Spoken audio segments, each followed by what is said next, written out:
All right, I think we are live. We are live. I'm going to start this off really quick. I'm just kind of like gonna be on here for a little bit. So if you're not here now, we'll just know that we have your if you're watching it after it was done, then you're watching the replay anyway. And I don't have to tell you we have a replay because you're replaying it. But we can get right into it. Of course, you guys know Myron. Myron, I have some new information on Myron from Fresh and Fit. It's very interesting. It's something I just came across, something my my friends came across, and I want to give you this information for you because I think you will find it very interesting. Here we go. When I was in college, I noticed one thing. When I was around the white people, the Indians, the Asians, etc., because there weren't many black people at Northeastern University. When they got comfortable around me, I noticed that they would make fun of black people all the time. Man, why do they wear those Jordans? Those are expensive. What a waste of money. Designer, stupid, look like idiots. Wow, why do these guys commit crimes, blah, blah. And they said all the fucking things that I'm saying now. Now, why am I telling you idiots this? I'm telling you guys this shit because no one else will. What I tell you guys on stream is what everyone says behind closed doors. This would all... Let me pause it right now. Some of his information might be right, except the only problem is coming up. Here we go, folks. Here we go. The other races think, whether they're Puerto Ricans, Mexicans, South Americans, Africans even, whites, Asians, Indians, Arabs, everyone, Europeans, they all say this shit about black Americans behind closed doors. I'm the only one that says it out loud, though. And I say it openly, and I say it to you motherfuckers in your faces sometimes. Notice how he's literally acting like he doesn't have African blood in his blood. This is going to be very interesting, and you're going to really, really, really be shocked. Here we go. So I'm here to say this. I mean, he's more than a sellout. He is more than a sellout. Let me just say that. Don't perpetuate the stereotypes that you cry about other people putting on the black community. It's as simple as that. Use proper English. Don't be a criminal. Don't be on welfare. Work hard. Don't ask for handouts. Don't be a racist. Don't be loud. Don't be obnoxious. Wear your real hair. Don't be fat. Don't be ghetto. Don't play loud music for no reason and disturb others. Is this so much to ask? I got a question about why do us African Americans... So basically, this is Myron, but he's got a different, his real name, he has a real name, but that was Myron telling you, in his words, trying to be honest. Not criticize ourselves for the problems that we have instead of deflect it on something else. Why do they not criticize themselves? Yeah, for like example, like we will blame it on everybody else, right? Yeah, like for example, like we'll blame white race. Yep. And we'll be like, oh, they have to do stuff. Yeah, they do stuff. Yep, but for sure. We don't criticize our own self because we put ourselves down more than anything. Well, we need more young guys like you that think that way, man. So that it's, we got to take 100% accountability. Here's the weird thing is Myron is up here acting a clown. He's putting on a clown show. He is literally the one being loud. He is literally the one being stupid. He is literally the one being ghetto, as he would call it. Just because he thinks he speaks, white or he sounds white, his behavior is none of that. So it's funny to me to see that he is making a comment about how we should behave when he doesn't even behave respectfully. He's the one who's cussing out women. Which Caucasian people don't like. He's the one being a straight whore. Okay, let's just be straight up with it. He's the one who's telling men that they should be doing the same as he does, being a HOE. Yet, like, and his mental type, a lot of people do this, is where they literally forget the behavior patterns they're exhibiting and not realizing when they are criticizing their own behavior pattern. The majority of red pill is built like this. Let me keep it going. For our fuck ups, right? Like the reality is like, and this is something that is very irritating because like, well, some days they consider me black, sometimes they don't. But, my family's from Sudan. So like for me, I dealt with the bullshit, right? That's important. That's important to know that he is from Sudan, because what I have coming up, oh man, it's going to make you change how you think about him. And it's going to make you change how you refer to him and how you respond to him. He ain't got nothing. He ain't got nothing on nobody. Trust me.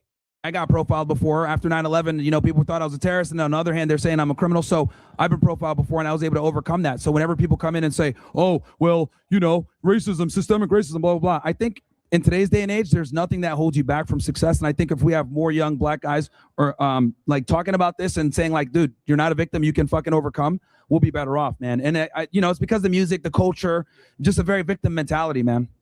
Because like some of what he's saying is true. I mean, basically the thing is this, I won't say you can succeed, but I will say that you can be better off though. Come on, fellas. Like you see what's going on with the passport bros. They're acting like passport hoes. Let's just face it. The name is trashed. If the passport bro movement was a product, they would have, any American business would have rebranded it by now. It would have been rebranded by now. Pretty Black in the house. Pretty Black Misha in the house. You got to check out her stuff. It's on point. Brina's in the house. Good seeing you, Brina. Check this out, everybody. Here we go. Like, I see what they're doing, Trump is doing in like DC, those blue cities. Yeah. And I kind of agree with it, because if you've really gone to like DC, stuff like that, it's not safe. Like, yeah, it's bad. See, the problem is this. See, this brother right here is pretty stupid. I can tell. He's been pretty much I won't say he's brainwashed, but he's not thinking things through, because there are crime cities all over the place that don't have black and brown people in them. And here's the ultimate thing. Did you know that Trump has a longer rap sheet than most of the people that he says should be picked up? If he didn't have all the money he had to get him out of trouble, he'd be in prison right now. He would be. If you saw technically what was on his rap sheets and his history, whether it be scams or whether it be being accused of SA over and over again, by the way, he'd be one of the people, if he wasn't who he was, he'd be one of the people that he would want picked up. And if you can see, the pattern is continuing, just like Red Pill. They are literally one of the people they criticize. Who are the loudest women really online right now? Red Pill women. Who do they complain about? Black women.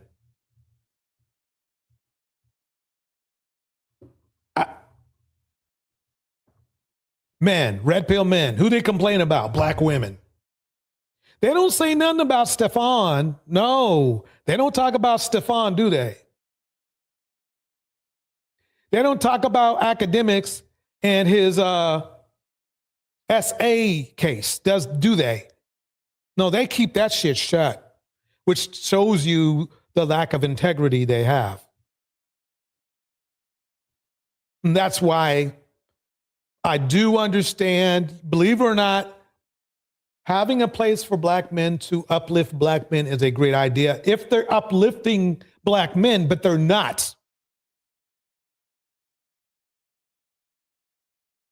They can't do that because uplifting means that you would get better and you wouldn't need them anymore.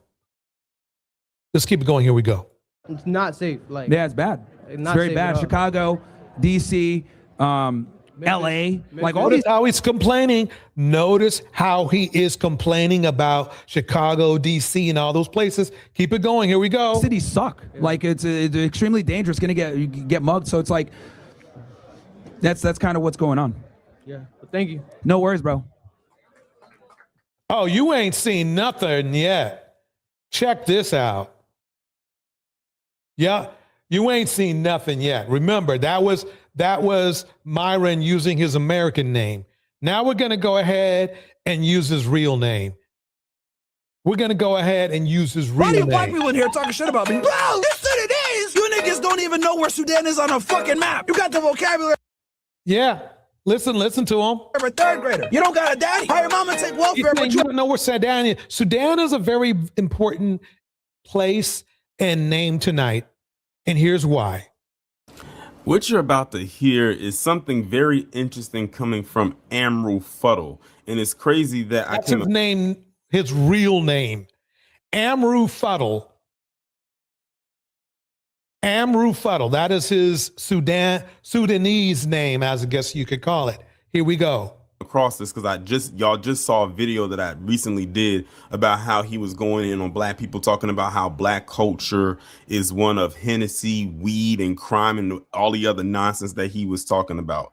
Well, his culture, well, at least him in particular, he's about to give us a little insight on what his culture is all about and how he contributes to it.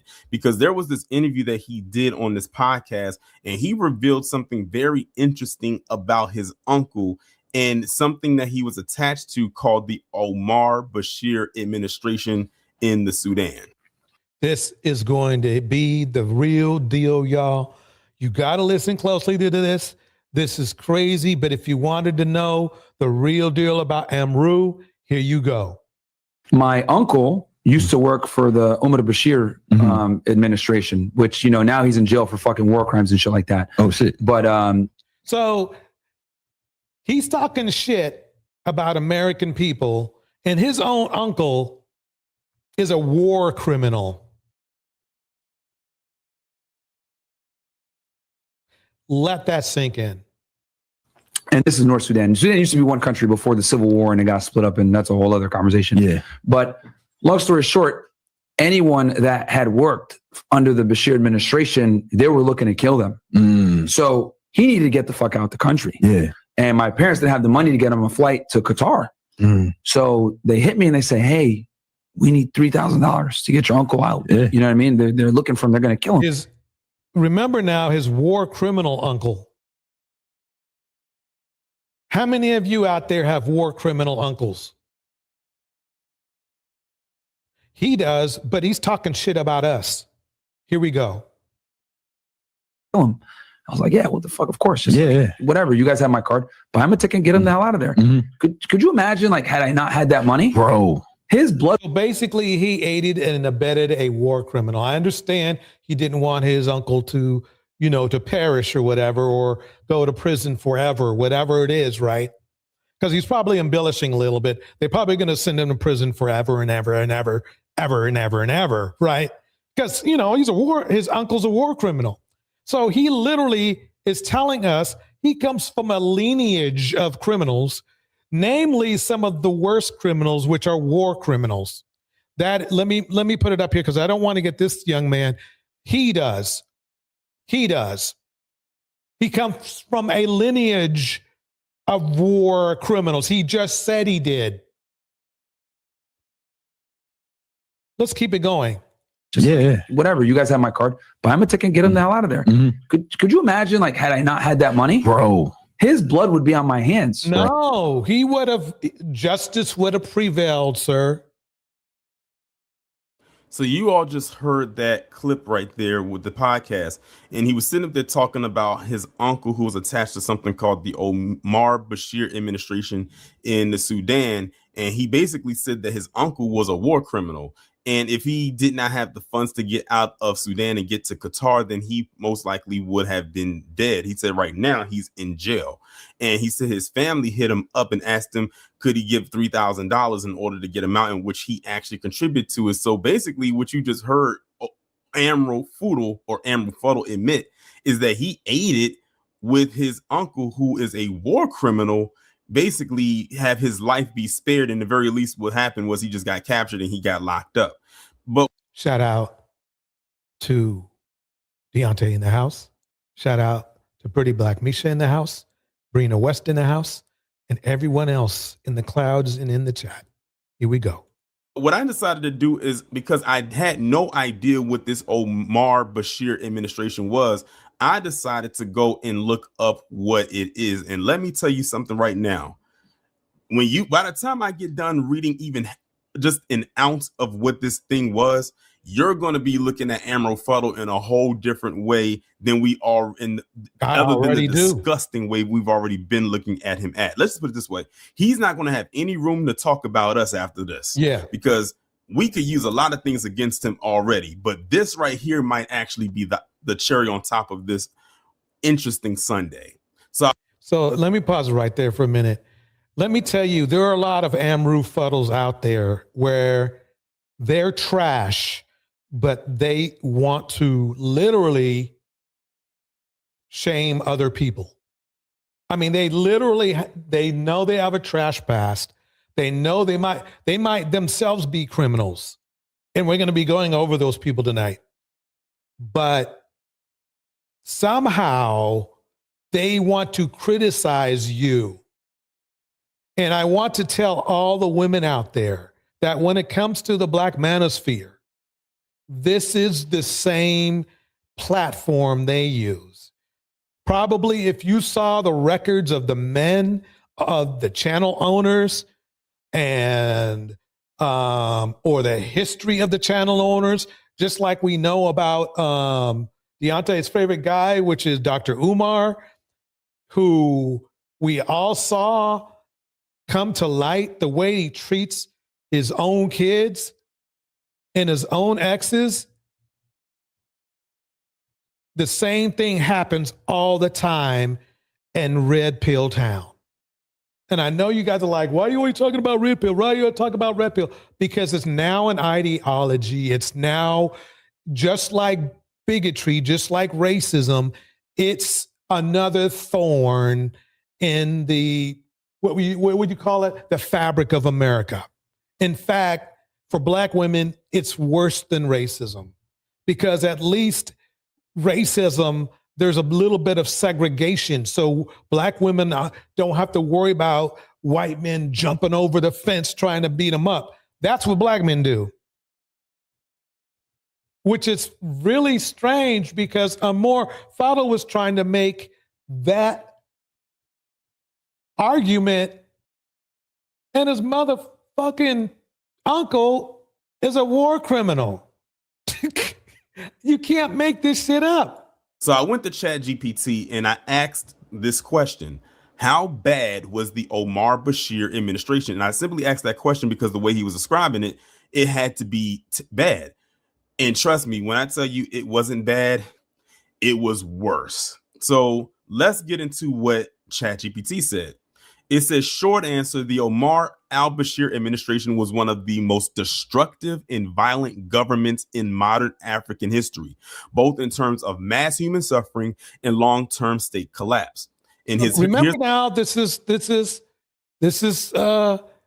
Fresh and Fit's history right here. We're listening to it. Welcome, Eden Adele, and welcome, Deontay. Here we go. It's a clear breakdown of how bad it was and why it matters.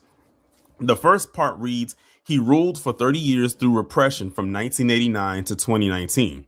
Omar al-Bashir came to power via a military coup in 1989 and never ruled democratically. They never even really got it right. It's not like they anybody voted them in. They took the shit.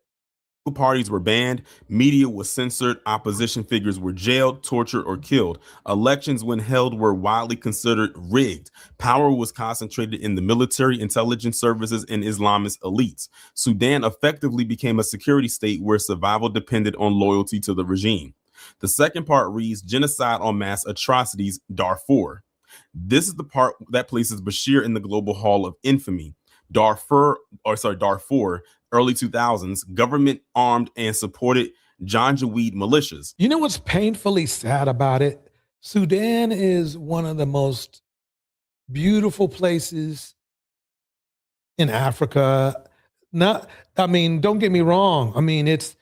Really, Africa itself, the continent, is gorgeous. It really is. You see all the movies about, they show deserts and all that kind of stuff. That's only part of it.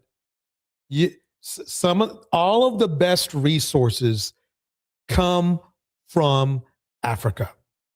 But unfortunately, Africa itself does not benefit off of the resources there as much as other cultures. The Sudan, let me tell you, beautiful people, except for Myron. Here we go. These militias carried out mass killing, systematic violations, village burnings, and forced displacement. The toll was 300,000 plus people were killed, 2 to 3 million were displaced, and widespread ethnic targeting of non-Arab communities. Because of this, Bashir was indicted by the International Criminal Court in 2009 and 2010. Charges included genocide, crimes against humanity, and war crimes. Remember, that's what Amrou said his uncle was in jail for, was war crimes. Is that he became the first sitting head of state charged. So, we're talking about a man. Let me put him on the screen here. We're talking about a man who literally is kin to some of the most horrible, violent leaders in modern history. And you fools out there bowed to him. Literally. I know this, it's not like he got doxxed or anything. It's just nobody probably bothered looking up his family tree. Well, I guess he outed himself because he named so he literally is helping his uncle, who's a war criminal, get away with it. Who knows how many people his uncle deleted? Who knows?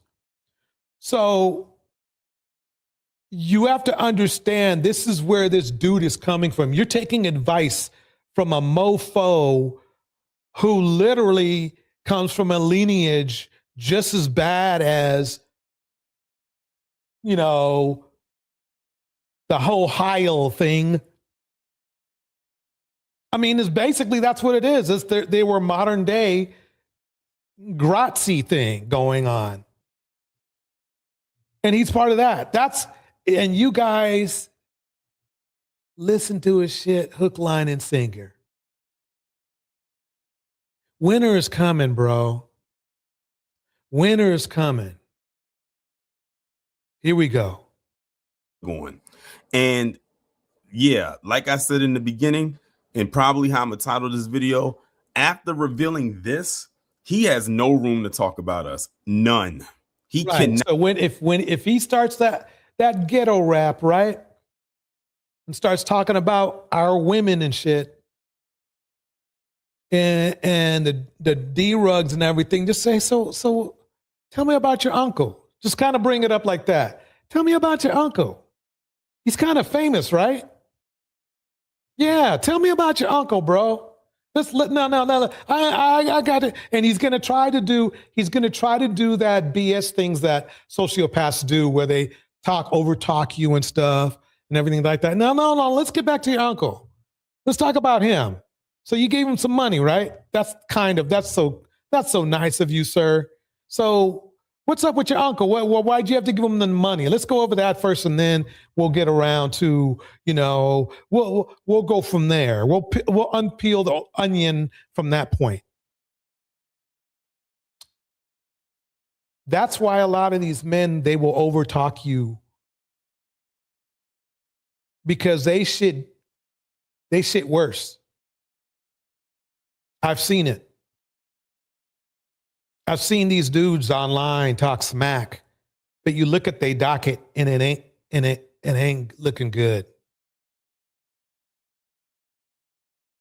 They really don't have a place to criticize other people. And it's really almost systematic and strange that it's literally the men in the manosphere. But like I said before, it attracts the worst people. It's just like being crap, and then flies are attracted to crap. That's the manosphere. Or, bigots are attracted to hate speech. That's the manosphere. And it's funny and ironic and tragic at the same time. But they literally complain about what they themselves do. Oh, we're marginalized. Oh, we're outnumbered. Oh, and if you look and see, they do the same shit. They're doing the same shit. Yep. They're doing the same thing. If somebody wants to come up, just let me know. Just say drop the link.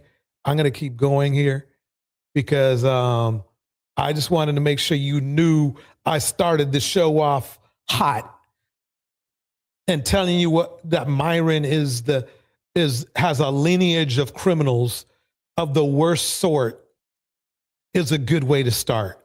There's nothing he can do or say about that.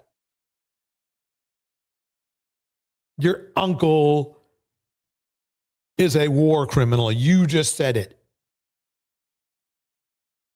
And it explains your behavior. And I agree with Taurine here. Taurine. He ain't got no leverage. None.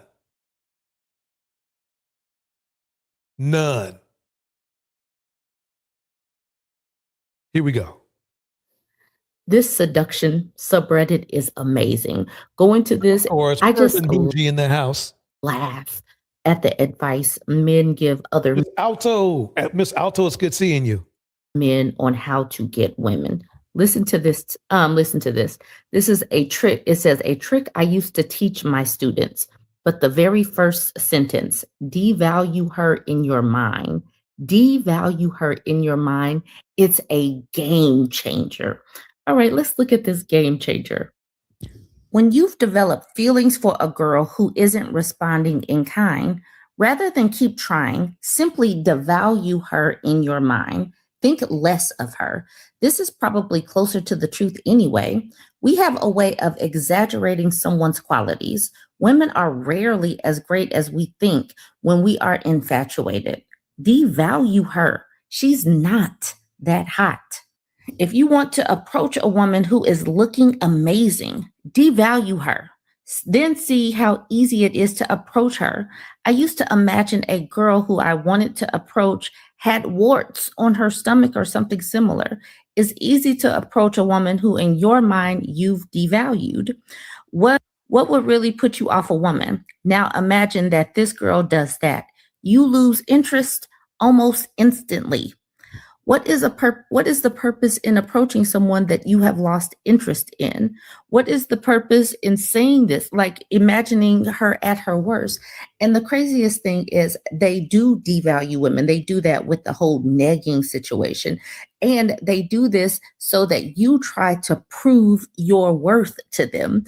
Understand that it's all manipulation. They refuse to just be a better person and just Right. come across as Right. genuine. It's all gameplay. Yeah. They say the dumbest stuff to each other about women, and it never just comes across. I mean, it just never occurs to them to just treat us like human and like you have genuine interest. It all has to be manipulation.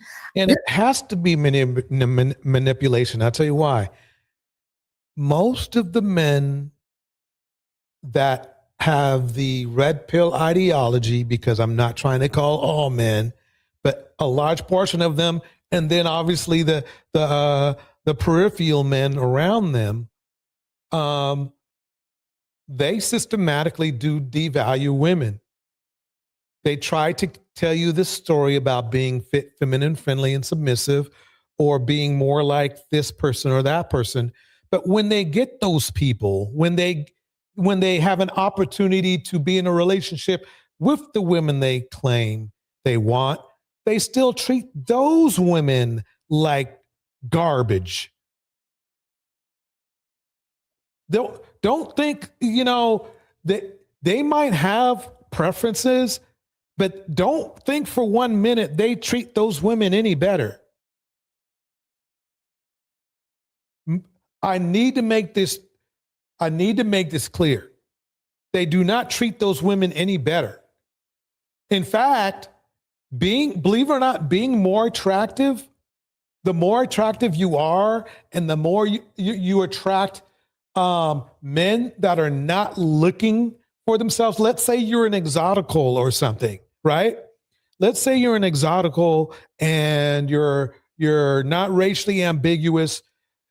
You're going to attract some good men, don't get me wrong, but you're also going to attract those men that have extremely low self-esteem, regardless of the kind of money they have.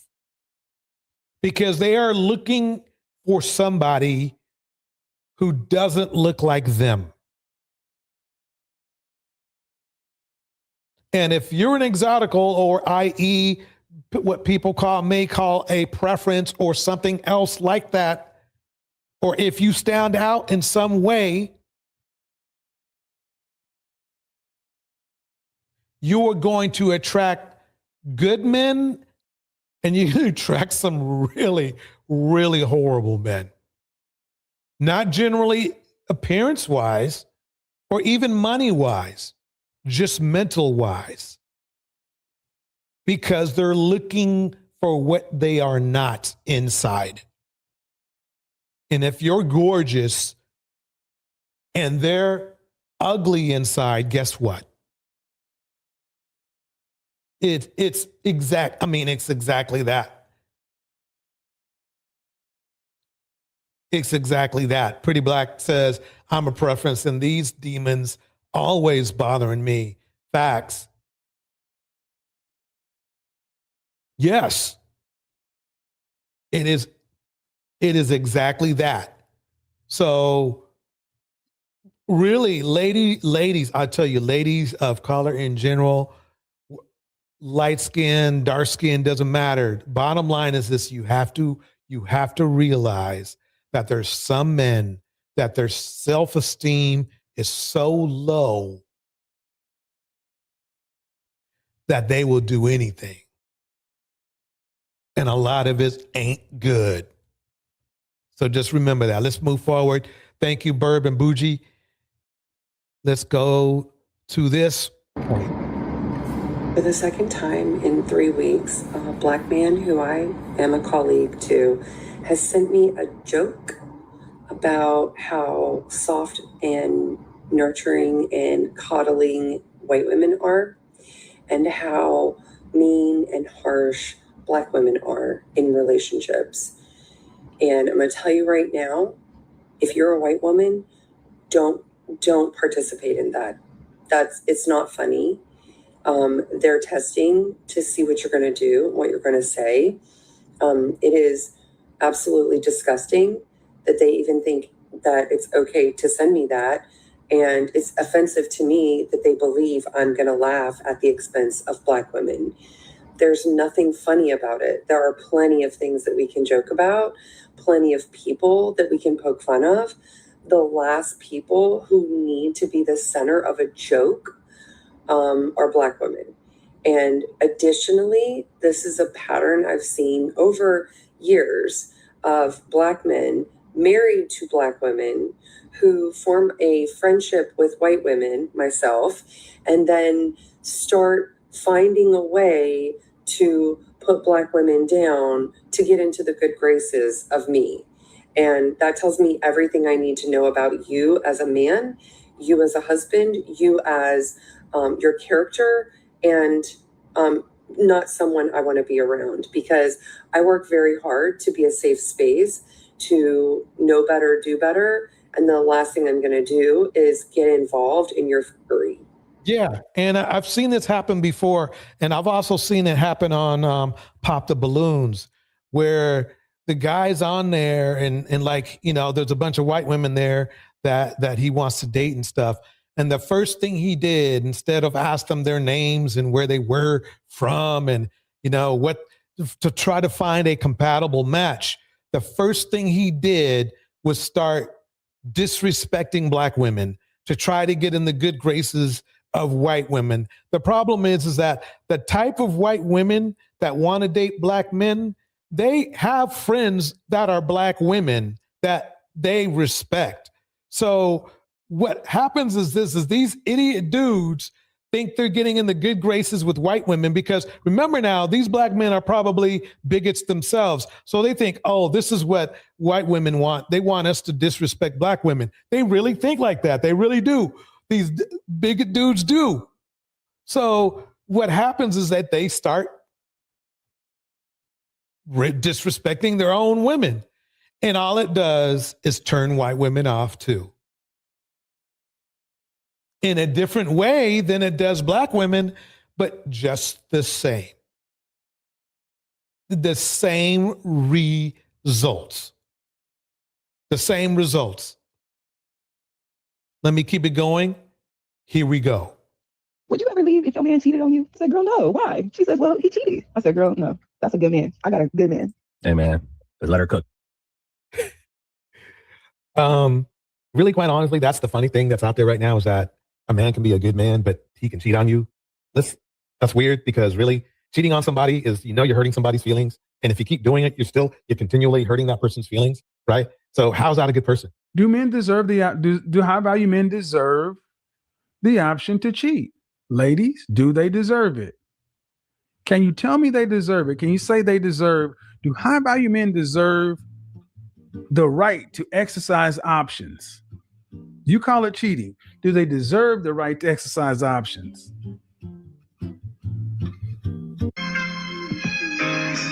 All that I want is my wife back, and I know I can have that. I say men have the right. High value men have options. They do. Now, just remember now, Kevin Samuels, the late Kevin Samuels was divorced. Yet he's telling you high value men, well, he wasn't a high value man when he was married, by the way, but high value men have options. Don't you think if somebody's divorced, like maybe that's like you know, a quarterback from a losing team. It's like, let me show you how to throw the ball. Nah, that's okay. I think I'll wait till I find somebody who's actually did it right. You know they have options.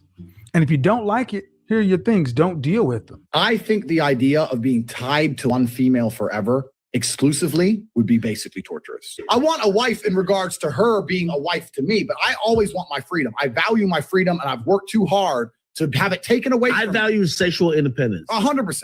It's a shocking image as embattled University of Michigan head coach Sharon Moore makes his first court appearance today. A shell of the... He listened to Kevin.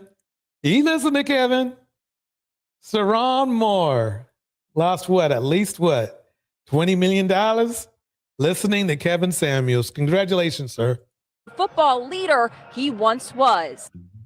Don't deal with them. Yeah. So don't get upset that high value men have options. And that's what happened.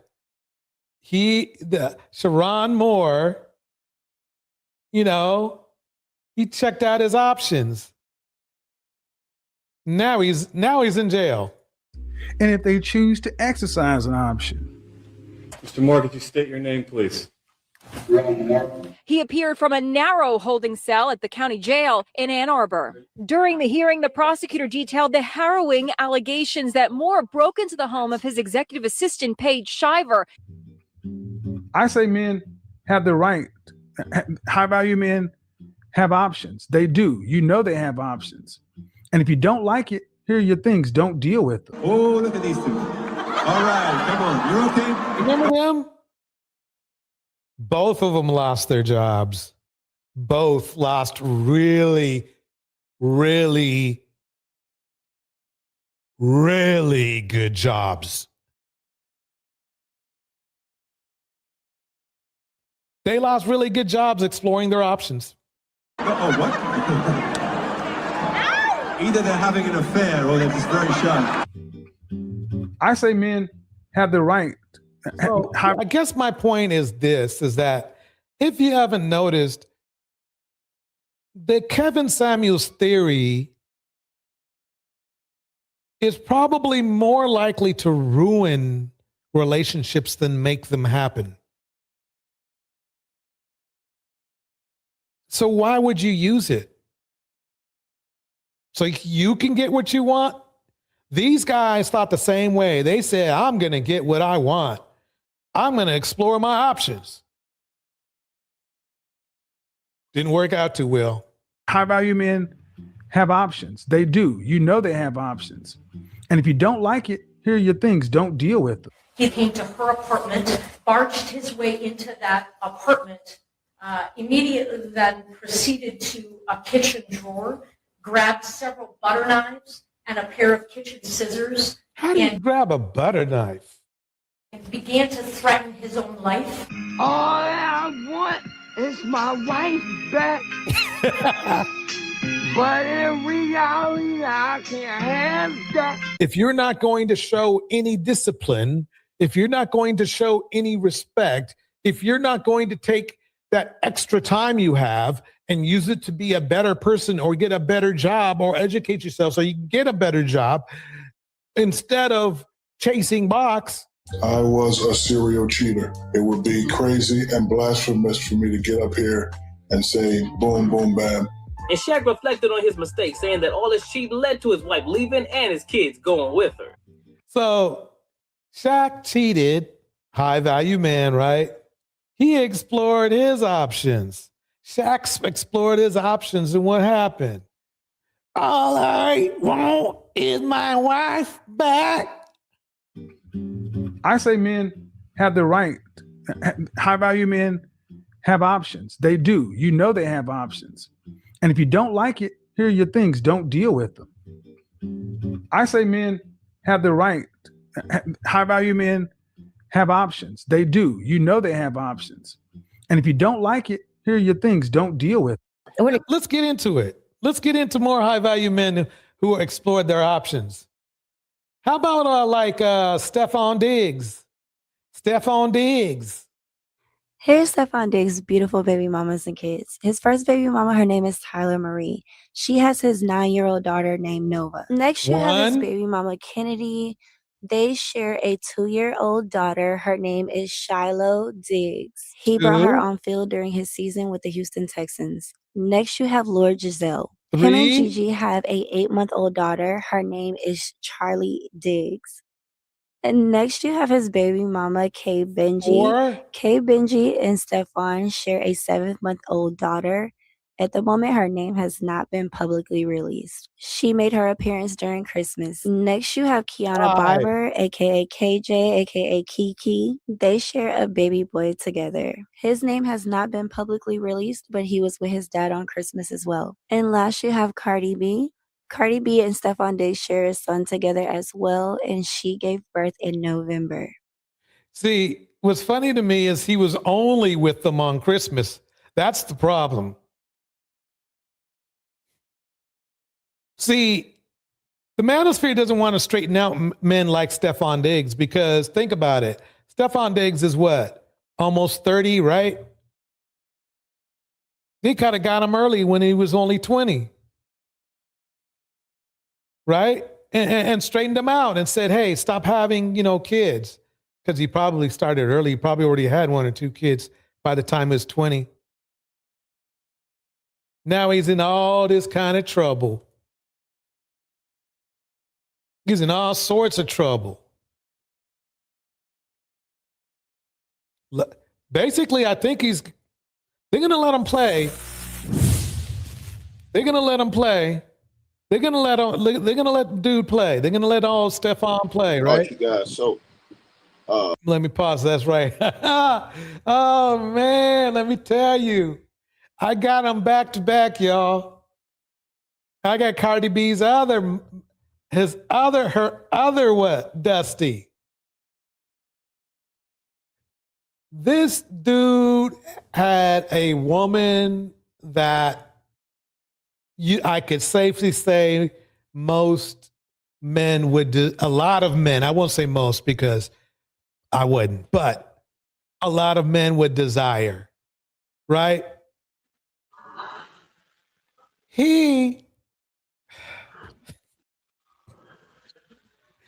Okay, first of all, I don't know what Offset did with his money, but that nigga broke.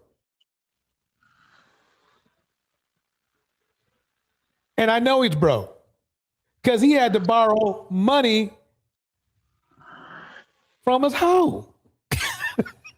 I am not making this up. I am not making this up. So why isn't the Manosphere straightening out guys like Offset? Manosphere has been around for 10 years, right?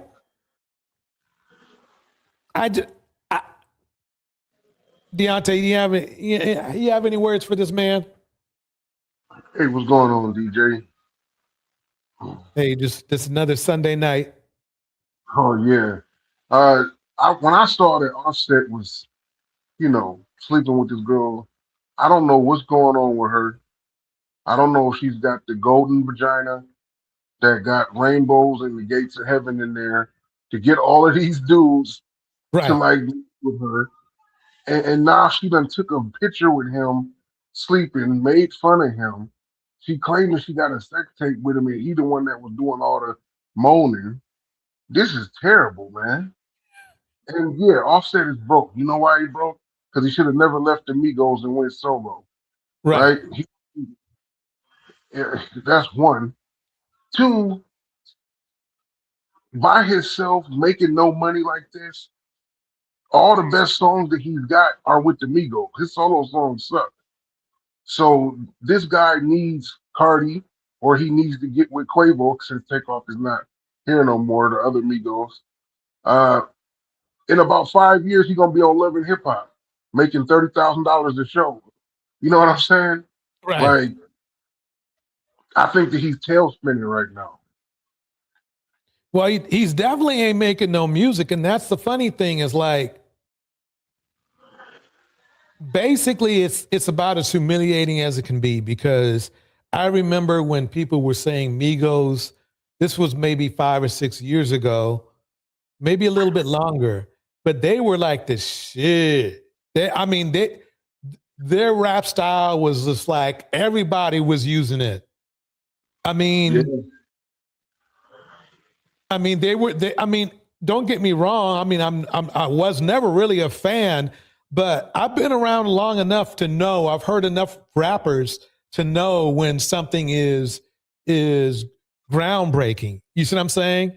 Now, I might say, well, that's trash, but it's still groundbreaking, if you know what I mean. So their rap style, I mean, Beyonce was using it. I remember when she came out, was it crazy? It was not Crazy in Love. It was some slow, what was it called? Damn. Was that on Lemonade? I forgot what it was, but she used that style in that. And other rappers started using that style. They literally made a new style of rap, which is one of the most fruitful genres in music today. And the nigga broke. And he's broke. Yeah. Well, the thing with it is that Takeoff, the one that was killed, he was the one that actually came up with that flow style. He came up with that was the way that he rapped, and then Quavo and Offset, they both rapped like he did, and then they came. Then that was the Migos style. And what happened was Drake heard their song, and Drake of their song Versace, Versace, Versace, Versace, that song, and Drake did a remix with them and did it because he liked the style too, and it just took off. Everybody was using it. I think Beyonce used it in that song Formation, but it's just like they had a thing going, man. But Offset, he was dating Cardi B before she blew up, and when she blew up, they was already together, so they had got married and all that stuff. Um, but he really wrecked that because I shouldn't say like he was gonna live off of her, but I mean, forget it. I'm gonna say it. He needed her financially. Yeah. He couldn't have messed that up. Yeah, But if I mean, what man borrows money from their trick? I mean, you know what I mean? yeah, that's what she is though. Like guys screw her. So I mean, she gave him money. I was like, well, hey, at least I mean, I guess he's the super pimp because he pimped her out of that money, and apparently he's not going to pay her back either. I don't know why she thought she was going to get the money back. Well, she's better off asking Cardi B for it back. Cardi got all these dudes, man. And you know that ain't happening. Yeah, and see, you see what happened with Cardi on the Christmas day, where I believe all Stefan's baby mothers came to his house for Christmas Day, and they all like sister wives or whatever. Like, well, at least you know they all got together for that moment, right? And I do. At the end of the day, the children should all know each other because they are siblings. So I Right. do understand this part. But see, Cardi looked at that as like, I'm not about to go over there with them. I got my own mansion. You know what I'm saying? Like, Right. first off. Secondly, these girls is little peasants to me. I'm not equal with them, but at the same time, Cardi, the one thing that you do share with them, no matter how big and famous you are, is that y'all all have the same baby father. And that puts y'all in the same spaces. You might be higher financially and socially, but when it comes to parenthood and your children's siblings are in the same space, share the same man. Yeah, Like, Eden brings up a good point. She says if Cardi had done a Meg the Stallion, she wouldn't be in the No Shiggity right now, and that is true.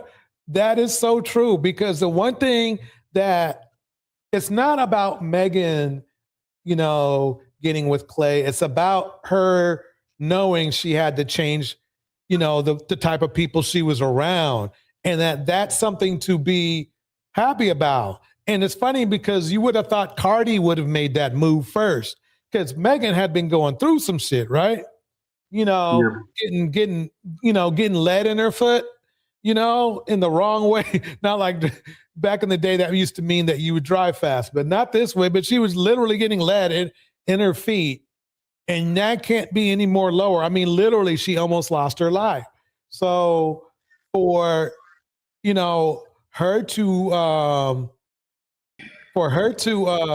to make a change like she did and got the right guy, because remember now, there are plenty of basketball players that would have got with Megan. Okay. I didn't know Megan was as fine as she was. I was looking at she's pretty fine. So the thing is this, she made sure she choose the right guy. He's not one to be out there. He doesn't want to be all fancy and shit. And though he might have been a little bit, you know, shaky in the past, unfortunately, compared to the other dudes, he's an angel. You know what I mean? So I think they're still digging each other. Now Megan Megan now has come on, James, Popeyes. And I was looking at it, I said, wait a minute. How much does a rapper make per year? And I looked and it was anywhere between $1 million and $10 million a year, right? And then I looked at it, how much does a Popeyes franchise make? 2 to 5 million. And that's like you get 2 to 5 million. I'm like, this woman is smart. She probably, unless she wants to, she doesn't have to make another, track at all. And she already sells under that same umbrella. The Popeyes umbrella is where she come in with a hottie sauce or something, right? So you can say, oh, she ratchet, oh, she talking about this and that and WAP and everything like that. But at the end of the day, this woman is she be on Black Enterprise. She could be on Black Enterprise. I think she can probably, if she keeps using her mind like this, she can probably end up making just as much money doing, these corporate hustles, let's call it, than she would rapping. And it's a lot safer. Because I did some digging. Did some digging in the music industry, and it is ruthless. Now, I don't know about you. I don't know if you've heard about the situation with L.A. Reid, but I'm going to leave it like that. I want to announce to the stage Cyber Dreams to the house. Cyber, welcome to the stage. Good evening, Mr. Torch and Dante. How's my mic? Mic sounds good. Okay, good. You guys talking about Cardi B, right? So, yep, for sure. I just want to put it on the record that Cardi B is not the Michelle Obamas of the world. So let's not confuse Cardi B with those women that we look up to in high regard, okay? Right. Cardi B comes from a certain environment. Hey, hi, Dante. Is that Dante up there? Yep, Deontay. Yep. Okay. She comes from a certain environment, and her actions displays her environmental fortitude. And only thing that's saving her in hindsight is money. Now, Megan Thee Stallion is smart to the point where I believe she learned her lesson. A lot of Black women are learning the lessons to be learned. Some unfortunately lose their lives, and we feel very bad for those women who learned their lesson by violence. But yeah, Stallion. Now she be really winning if she has her own farm and raise her own chickens. Good point. Very good point. I think it's just the beginning for Megan. A lot of these people, these Black entertainers, when they get, especially the rappers and the ballers, when they get money, they don't. It's like they're scared to invest it. They're not afraid to blow it on dumb shit, but they're scared to invest it. I don't understand that. I mean, it doesn't make any sense. But they always think they're going to get scammed or something. But then they'll go and blow 100,000 at a strip club. I'm like, well, this girl just scammed you out of 100,000. You know what I'm saying? Like, what are you doing? Right. Yeah. The thing with Cardi is that, and like most of those females in that position, those women, the rappers, they like that street thug mentality in the guys. Like, no. I'm not gonna let you do that, Nante. Keep it on Cardi. Just keep it on her. Wait. Let me finish what I'm saying. Yeah, let me finish. You done already started. Like, okay. No. Keep it on Cardi, Dante. No. I am keeping it on Cardi, but that's the culture. The Cardi isn't this. She's not the culture all by herself. The culture is all the people combined doing the same thing. So that's what I'm saying. That's what they are into. Megan was into it. She got shot and went through a bunch of nonsense. And she said, I'm not doing this no more. But like you said, Cardi is different though. Like her mentality is not like, okay, I should move on to another type of person. It's I'm just gonna go to the next dude that's doing the same thing. And hopefully, like his scratch off will be a different lottery ticket and I'll win it. So you're gonna go for because she knew about who Stephon Diggs was. She knew Yeah. that this dude was a player running through chicks and like really there's rumors about him doing on the man ever since he was in college at Maryland, they was talking about this dude was doing weird stuff. You know what I'm saying? With guys. So she know this dude is a sexual freak running through chicks. Like she didn't care. She thought that she was gonna be able to do something different, and this fool ended up getting what multiple chicks pregnant while she was pregnant. Like it's just, I don't know. Yeah. I And think Cardi, I'm a woman. I think Cardi problem is her moral hierarchy is sex, I believe. I believe she is ingratiated in sexual conduct. I think she gets caught up in the pleasures of sex and whatever you know, can we say penis on here on YouTube now? Yeah, you go ahead. Whatever penis that touches that spot, that's the penis she's going to go with. I don't think it has anything to do with anything other than penis for her. I don't see that as let's put it this way, that's very plausible because she definitely could have done better than Stephon Diggs, even if she wanted a football player. And as you can see, it's not like he had a whole lot of money either. In fact, let me play play a Stephon Diggs clip. Here we go. Called in and was trying to prevent this information from getting public. I've never heard of these things. This is like some Jeffrey Epstein shit. I think the funny thing about this is she sure has a type though. Huh? He looked like Offset. He does, doesn't he? Yeah, he does kind of got that.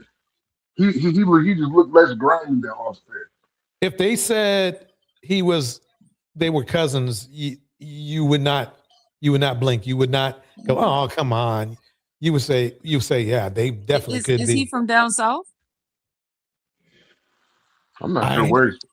You know what they say down south about them cousins, Torch. You know what they say. They really be cousins, though.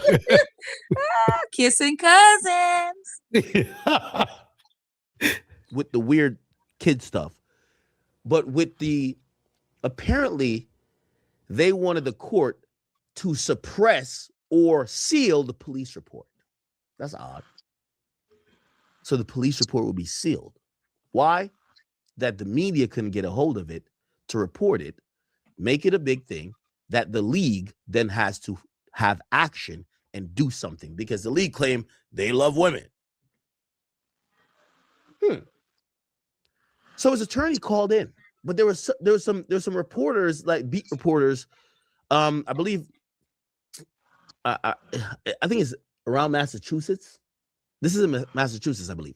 There were some beat reporters around that court that caught wind of it and was like, wait, Stephon Diggs, they're in court, they're hearing it.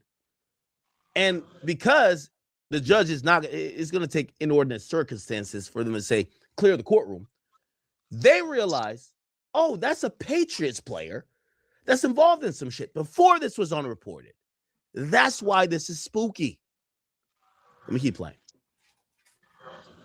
This alleged incident, it involves a woman who worked as a private chef for Diggs, according to court documents.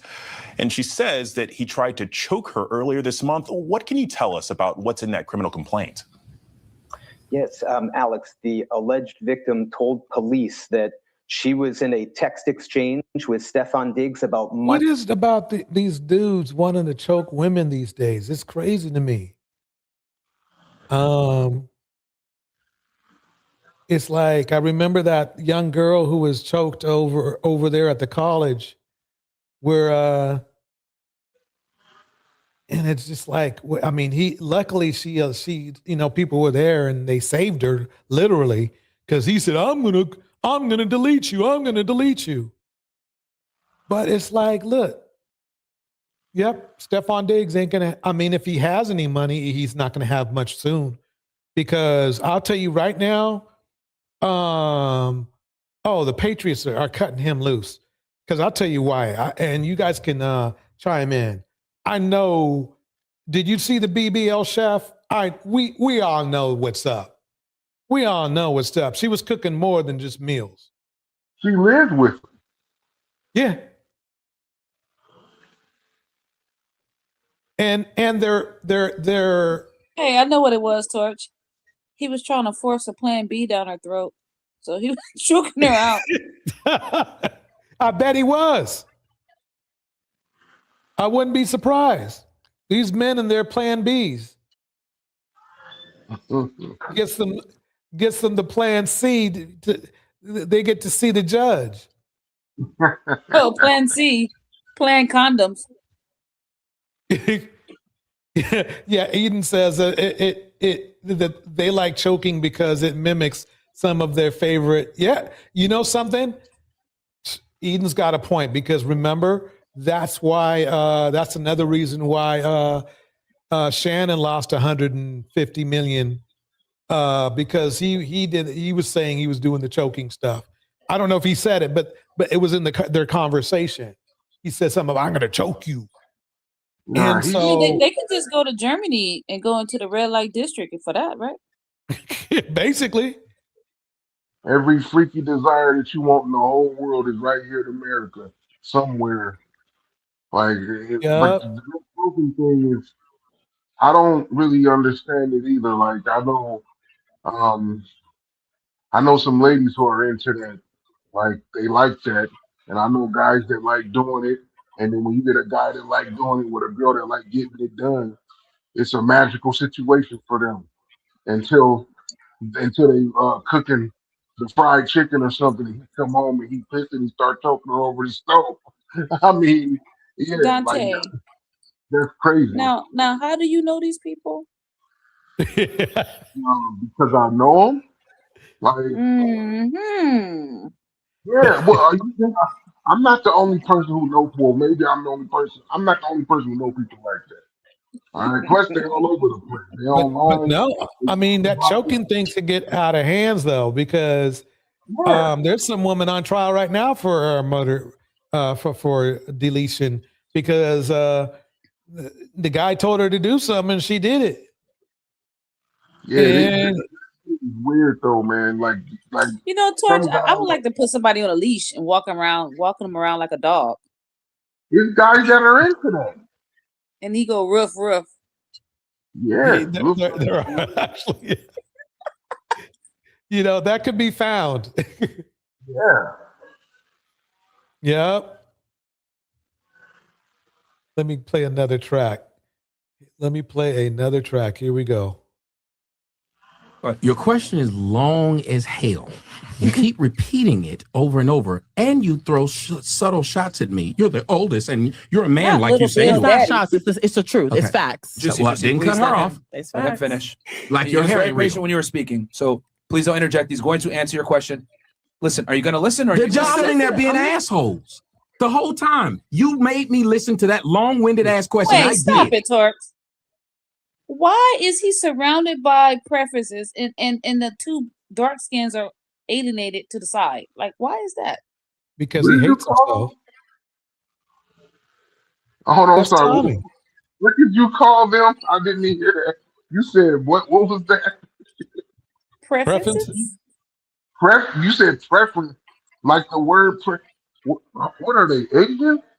Wait, hold on. You call them preferences? I didn't want to say snow bunnies, or I didn't want to say that. Oh, okay. He just did. You know what, Simon? You be killing. Sorry, be blowing up the show. That's little Bill Daddy right there. Wow. Yeah. All right.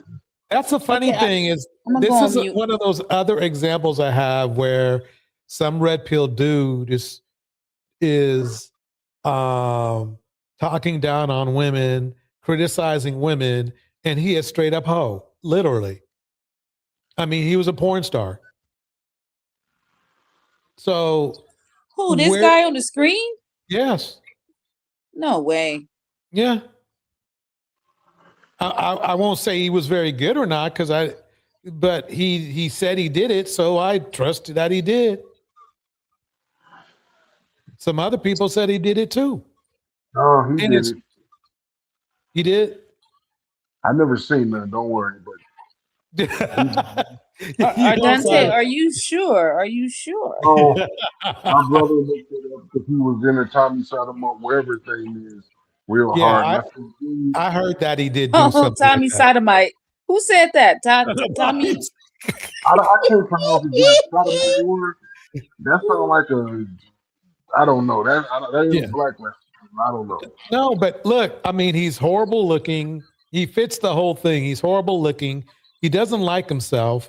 And, you know, he degrades himself down to being, you know, a male prostitute. But somehow he sees himself as being high and mighty now and having more morals than everybody else. I don't know why or how that works like that, but that's the way it worked for them, for Red Pill. It's amazing. Welcome, Kelly. Welcome, Kelly's in the house. Kelly, he doesn't like to lotion his skin either. Definitely not. Definitely not. Let me see. Let's go ahead and see if we can tolerate what he's got to say. So please don't interject. He's going to answer your question. Listen, are you going to listen? Or They're you just sitting there being assholes the whole time. Why do they keep telling them to be quiet and calling them assholes? And they're not the cute. They are the cutest things too, and they're not saying anything. You made me listen to that long-winded ass question. Okay. I did. Okay. I said 2 words back. You had to say something back. All right, so let him finish, Juicy, because I made sure no one would interrupt you. So I need you to have the same etiquette and respect back. And please stop talking, dude. Just say what you want to say. See, they're trying to make this is how you know that these men have no control over themselves, because they would have acknowledged or known that the women stopped talking if they would have stopped talking. What do you think? But it's abuse. It's abuse through critique. You know what I'm saying? It's like they got to keep repeating and repeating and repeating something where they're trying to agitate the young ladies. And I see what you're saying. I'm just so happy that this show is not, on the air anymore.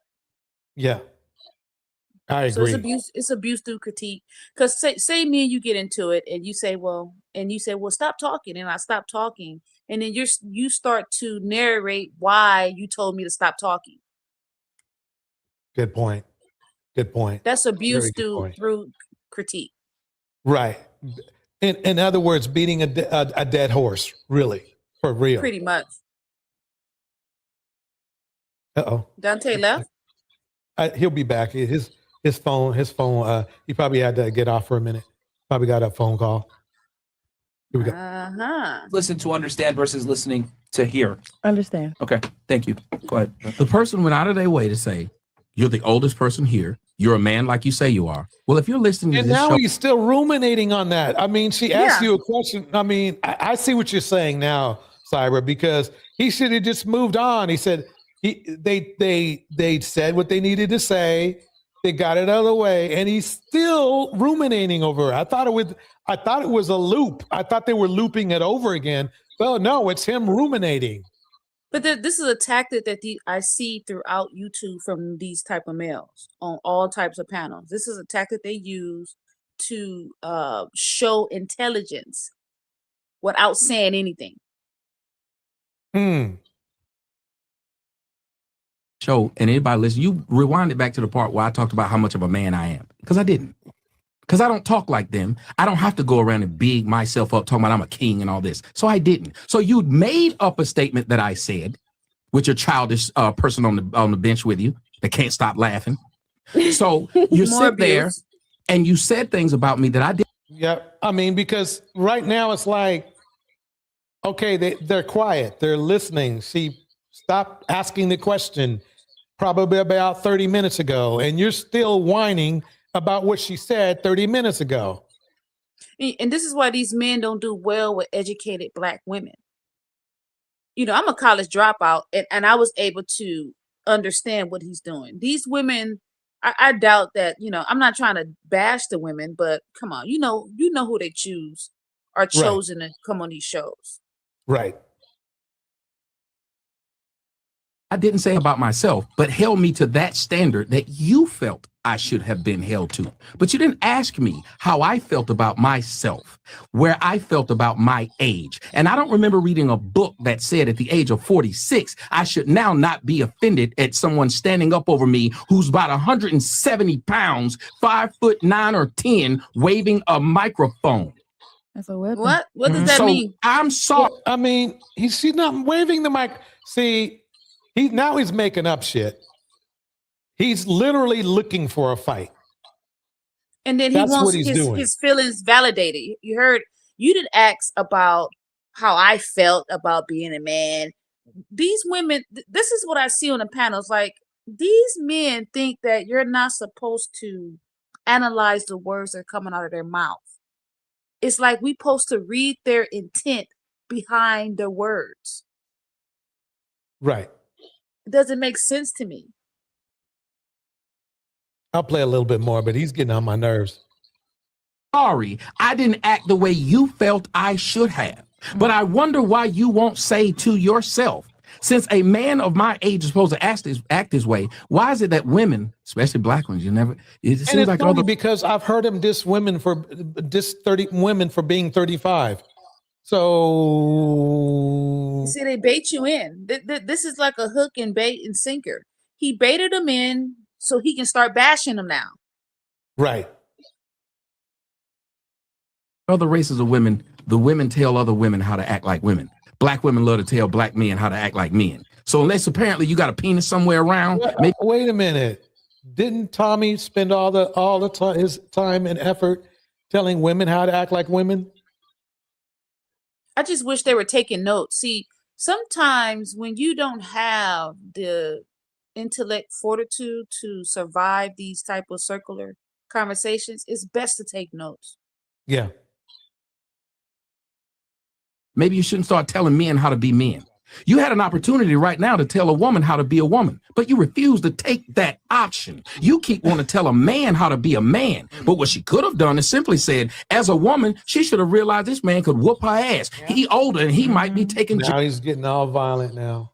Yeah, it's always gonna lead to three things: sexual violence and verbal abuse. It's gonna always be those three things. Tommy is a piece of work. Let's just put it that way.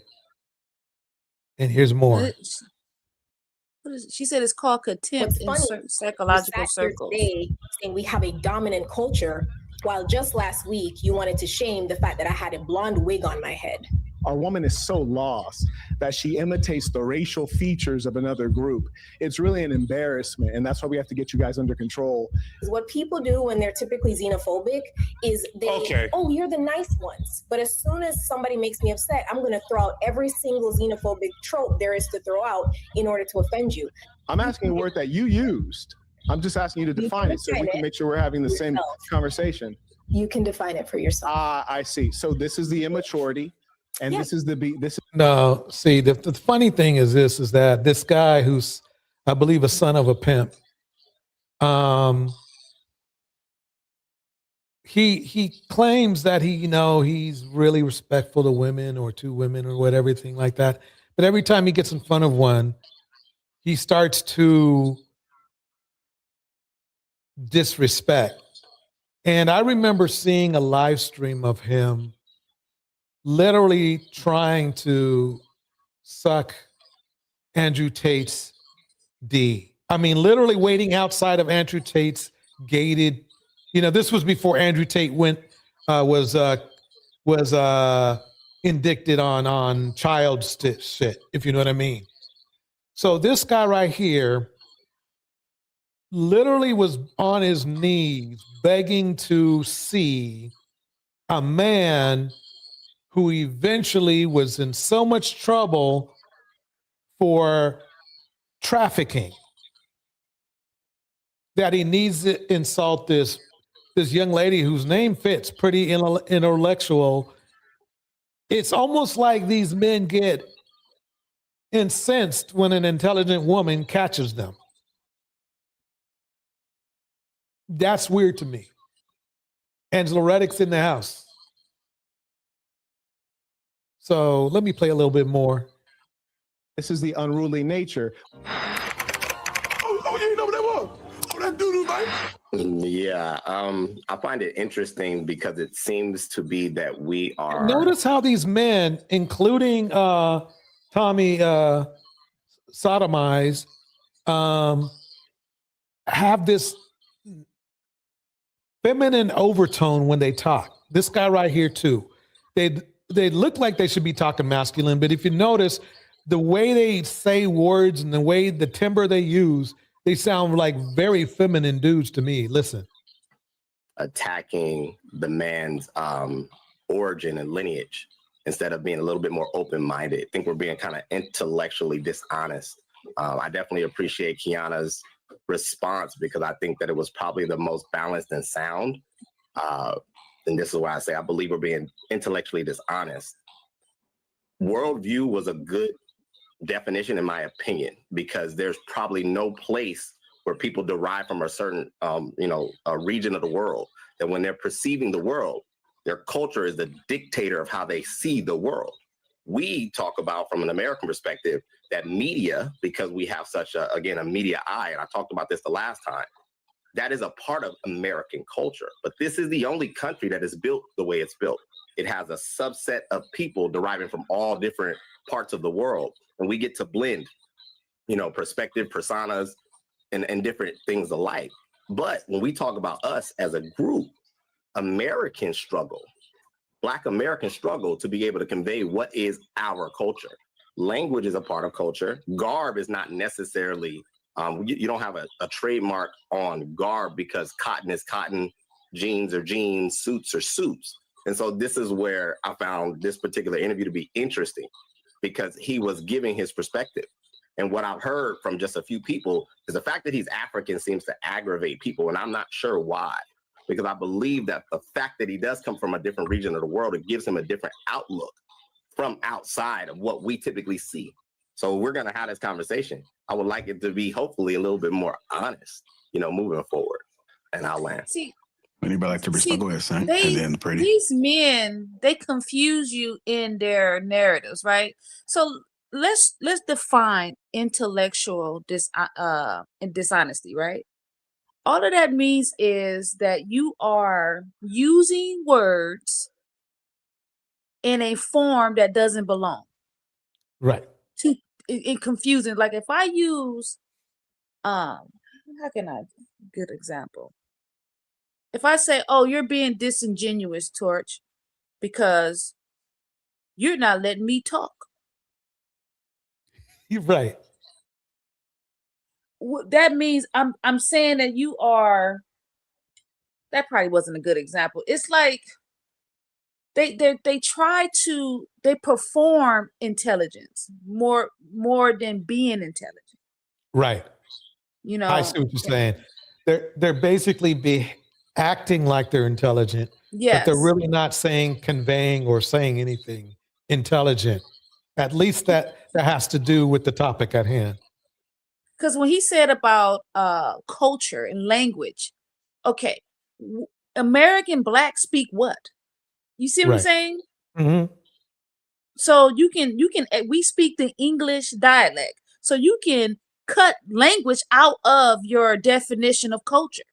So that diminish your proof that you have culture. What is Black culture? They talk about Frank Zano, right? Exactly. Yeah, that's my boy right there. Shout out to Frank Zanu. Shout out to Why Seeking Knowledge in the house. Angela Reddick in the house. We'll play a little bit more. Move forward. No, it's important to address that he's African. In fact, he's from a small, irrelevant country called Benin, which is actually one of my more favored governments in Africa. It's in West Africa next to Nigeria, which makes it strategically important. I think the population is something like 13 million, so it's largely irrelevant. I think it has like 75 miles of coastline, not significant natural resources as cotton and a couple other things. But he's reading that he's reading it off of his computer. You see how many words he's using to describe them being a small country. You get what I'm saying? Right. Mm-hmm. Instead of just saying they're irrelevant and leave it at that. Right. But he wants to hear himself talk. It's performance. Right. Shout out to Trees in the house. Trees top says this: there is no substance in their critiques. Bars. They know that if they are always critiquing, that people will perceive them as authoritative in comparison to their opponent. Bars. Really interesting, because it's one of the few places that actually does give consideration to the those who have been a victim of the Mayafa, which we today call the Foundational Black American. However, they recently suffered a coup, which was short-lived, which is an indicator of he is literally, I mean, he's a good reader. I will say that for him, but he's literally reading this off of like the Google or whatever he used, trying to make himself sound smart. And it's like, people are like, look, we didn't ask for all this. You know, we're not asking for ability politically. And more importantly, you look at their economy, it's atrocious. They're run by like the Black Donald Trump, which is to say like a guy who's really successful in business, and he went into office and he inched up the economy, but they're still struggling significantly. If you look at good examples in the African continent of Black countries, you look at like Botswana, even Ethiopia is doing all right. This country is what you would for sure describe as backward.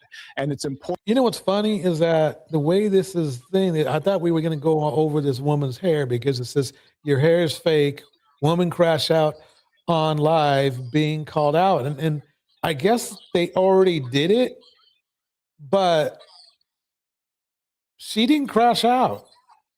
And that's another thing, is that these dudes always go, what I find is this, is that it could be a man or a woman, but they usually, when somebody addresses these dudes, they get checked, all of a sudden what they do is try to spin it around and say, oh yeah, you just crashing out. You just crashing out. When really, quite honestly, it's them crashing out. I don't know why this guy is going on about that African town, because that apparently isn't supposed to be the subject they're talking about. That makes no sense. Let's go on to the next one before this guy puts me to sleep.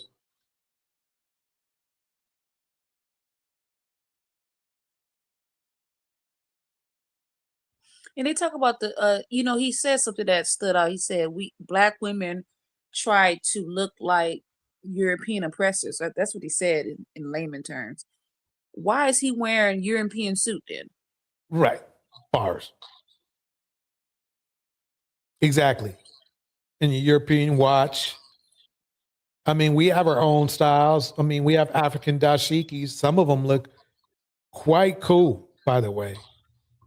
So he's trying to shame her, though she was wearing, by the way, Africans wear blonde wigs. I mean, not Africans trying to be white. They literally wear blonde wigs. They've been wearing blonde wigs ever since Egypt made wigs back in the day, which was a long time ago. So he doesn't know his history as much as he does. And though I may not speak as eloquently as him, I can tell that he's just really just spinning off BS, because she was just making it clear that he hadn't insulted her, though he was trying to claim she was insulting him. Who cares what she wore last week? And she might have put on a purple wig next week. So what? dude puts on a purple suit. And that's what I'm talking about, though. You nailed it. You brought up a good point, because the things that these people do with this mindset, they don't know they're literally complaining about the same thing that they're doing to somebody else, or they're saying to somebody else. Okay, let me see if here we go. Men finally realizing what marriage really costs when you choose a woman who ain't built for order, purpose, or submission. Let me tell you some women that were built for Kevin Samuels. Yeah, exactly. I think he's known for being him and a couple other guys. He's known for being a Kevin Samuels clickbait. Thanks. He's known for being Kevin Samuels imitator. But if you tell him, I've asked them directly, like, look, dude, are you trying to be Kevin Samuels? How dare you? I'm not Kevin Samuels. I'm just, women need to be fit, feminine, feeling, and submit. What the fuck, nigga? What? You just said exactly what he said. I think Black women, we have to realize that these men are raised in the gaslighting tactic. Yeah. Gaslighting is like a second language to these men. Until we realize that, we have to be direct and not get caught up in the semantics of what these men are saying. Right. And just go straight for the factual, tangible things that's coming out their mouth. Exactly. But say it at a distance, because you know how these guys are. They can't hold their temper. I'm just talking about like on these YouTube streets. You know what I'm saying? Okay. I'm tired of seeing these women fall in the same trap, panel after panel after panel. I'll give you an example. I was on a panel, and Jay Palo, I call him Jay Palo, aka Jay Redlow. Pay low. I was on a Jay Palo. He paid low. He want to pay low for the box. Okay, so he was trying to ask a particular person that we both care about. He tried to police her, ask her about her tone. Oh, you sound like this, you sound like that. So I came on the panel. I said, well, I'm going to use your same tactic against you. You don't sound smart.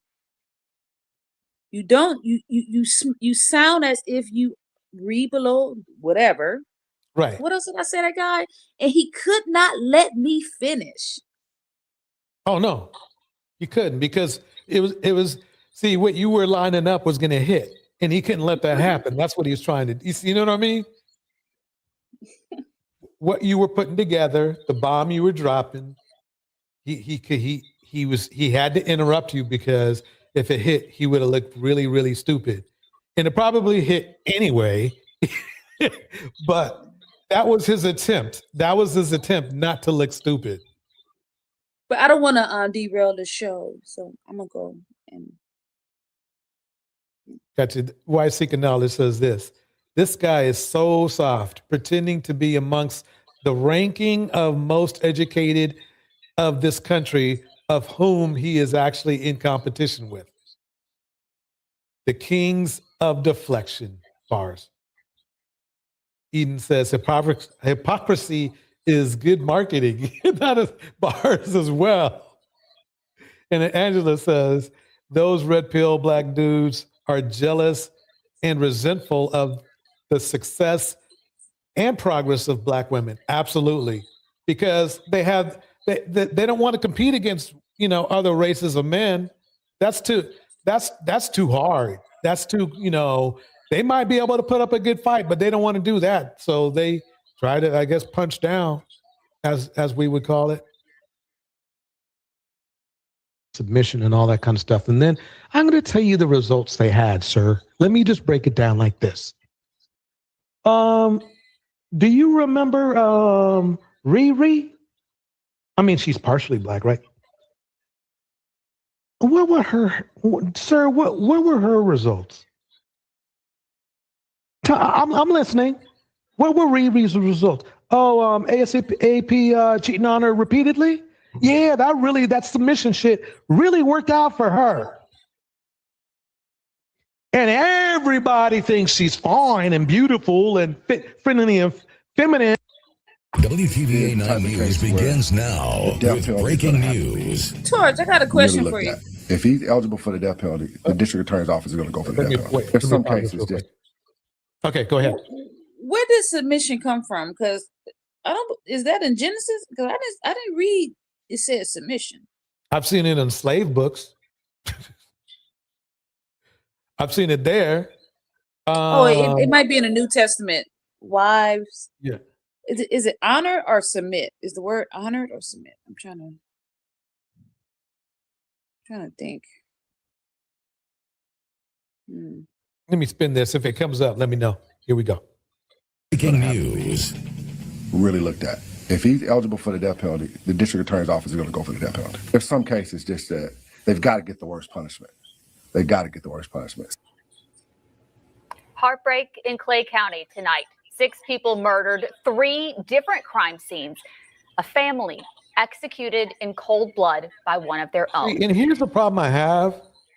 See, the Manosphere says they're here to help black men, but they never help black men. Otherwise, they'd be jumping all over this saying, brothers, we got to help our brothers out there so they don't do shit like this. Because this dude literally nuked his whole family. And they should be talking about, we need to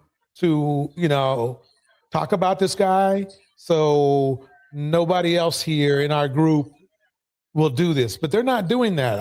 I checked out YouTube. I checked out the YouTube streets and went all the Manosphere streets. Nobody's talking about this dude. Then that guy, he looked like mentally disturbed. He looked mentally disturbed. Right.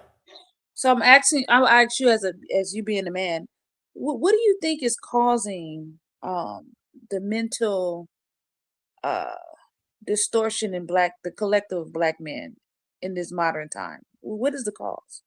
Narcissism.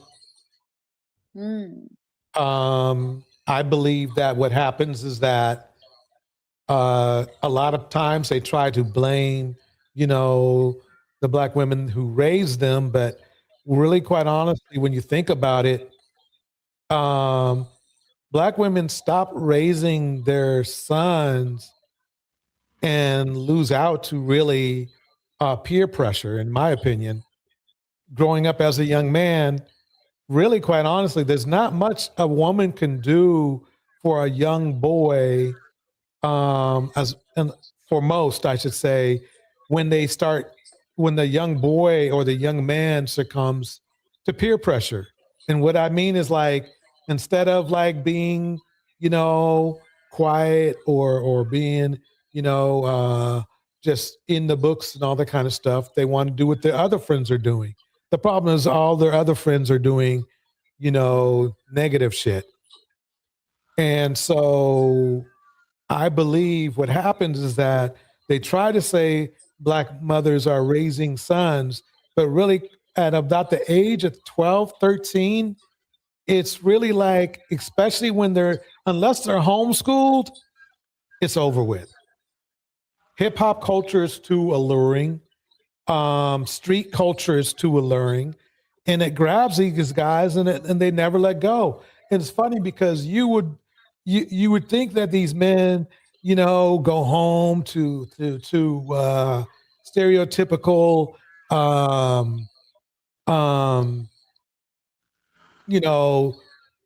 women that don't know what they're doing, but you'd be shocked on how articulate a lot of these women are. It's just, you just can't beat society. I mean, really, quite honestly, that's what it is. You can raise a person as best as possible, but then when these monsters go out, when these kids go out and they meet monsters, and then the monsters seem more interesting than their mother, it's a done deal. And I think that happens a whole lot. And that's why it's like, it's weird how I feel like America, they posture like they're trying to get rid of gang culture, but they kind of in some ways want it around because it destroys our communities. That culture does more damage to us, and it makes money for them. That's my feeling. Deontay is bad. Well, I liken it unto an addiction, right? I put their behavior in the same form of addiction because let's just be honest. To neglect your children, to treat women bad, there's no true, real consequence to that. Right. I've never seen anyone go to jail just for joining a gang. Now, if they do gang activities, RICO and whatever, but just to join a gang, there's no real consequences. Like It has to you know be what I'm stacked saying? with something. Yeah. Yeah. So it's like an addiction. So if a person gets a hit of adrenaline of like whatever substance that they like, they're gonna keep going and going and going, right? Right. Until their brain and their body becomes dependent on it.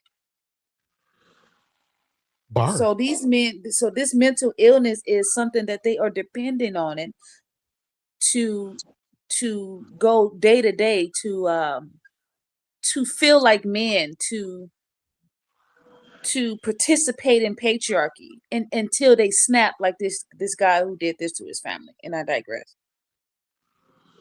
Bars. I'm going to read Treetop's message, and then I'm going to welcome back Deontay.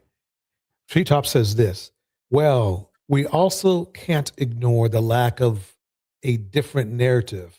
Our industry is gone, and the hip hop culture has replaced the traditional blue collar family lifestyle.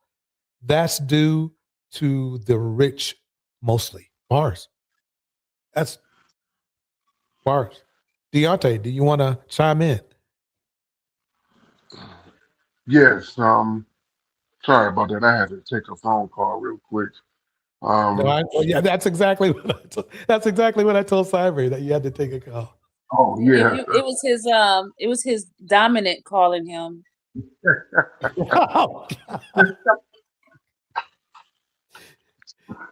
Yeah, but hold on a second.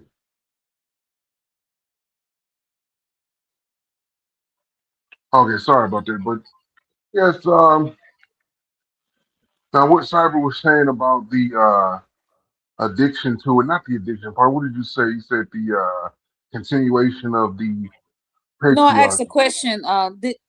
Maybe Torch, you're gonna have to give him the clip again. So looking at this picture, show him the picture of this guy.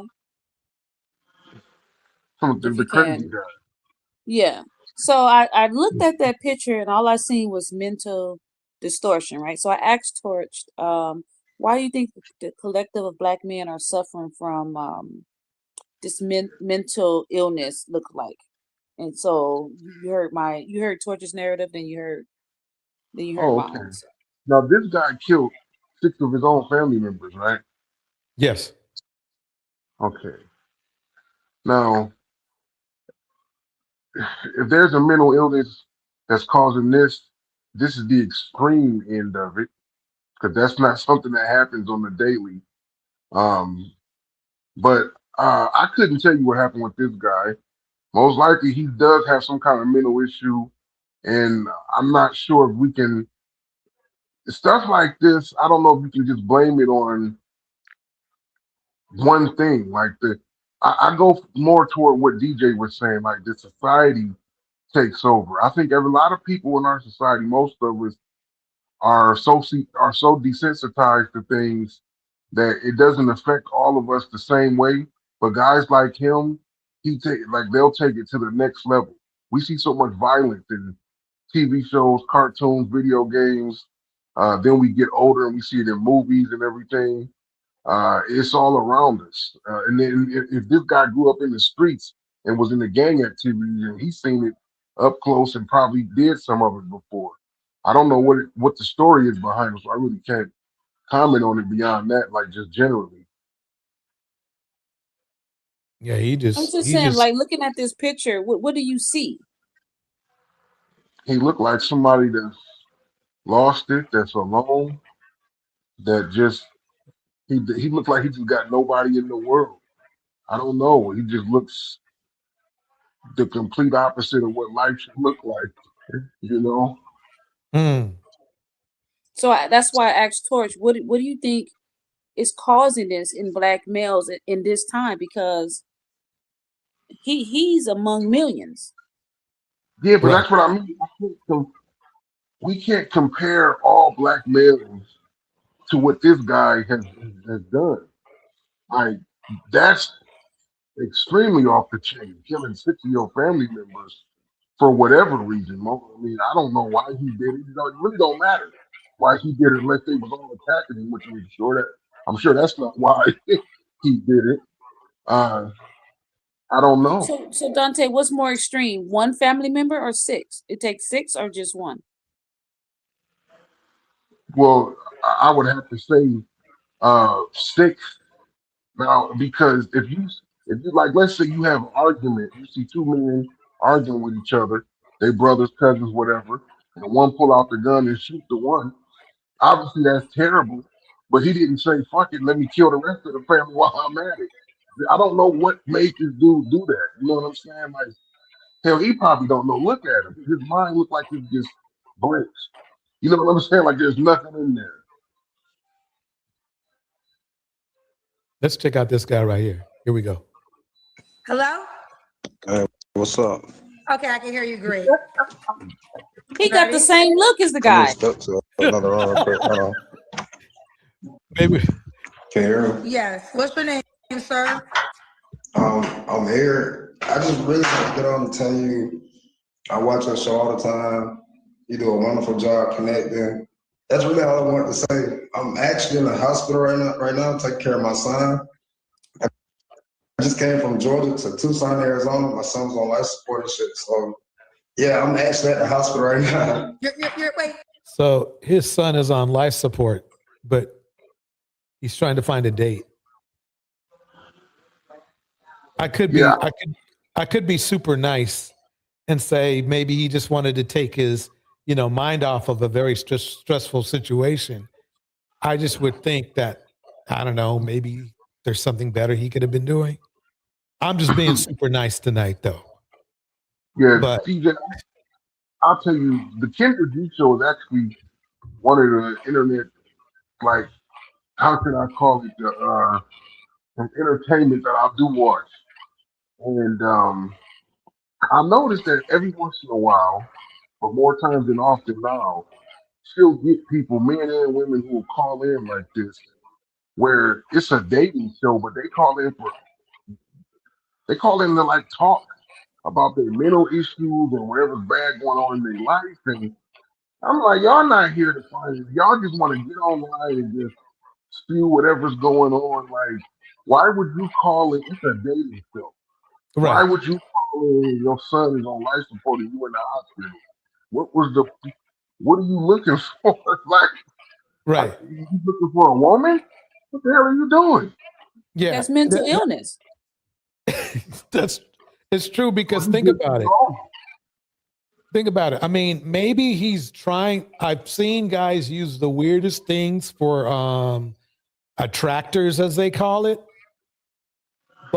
And so maybe he's trying for that. He's trying that pity love. He wants a pity box. I wasn't gonna say it. Pity box. But yeah, I mean, the thing is that if my son is on life support, I'm not even. I'm, as no offense, Kendra, but the Kendra G singles show is just not on my mind at all. It wouldn't even come to mind. I'd be thinking about, what can I do? Yeah, like, look at her. She already look like she's about to be like, what the hell you calling my show for? Like, because it's a mental distortion in his mind. He doesn't see anything wrong with it, and that's a mental problem. Yeah. And if you call him out on it, he's going to get violent. Right. He's going to get abusive. And then the other element is sexual, because he's on a singles dating app. for sexual activities. But yeah, that's why I was keep saying that if you want to stand up for yourself as a woman, please do it with distance, because these men are crazy. If you know what I mean, I don't know how to explain it, but never break up with a man in person. Never tell a man about himself in person. Try to do it with distance, do it with text, email, and then lock the door. Because these days it's just gotten too common that these men can't handle themselves.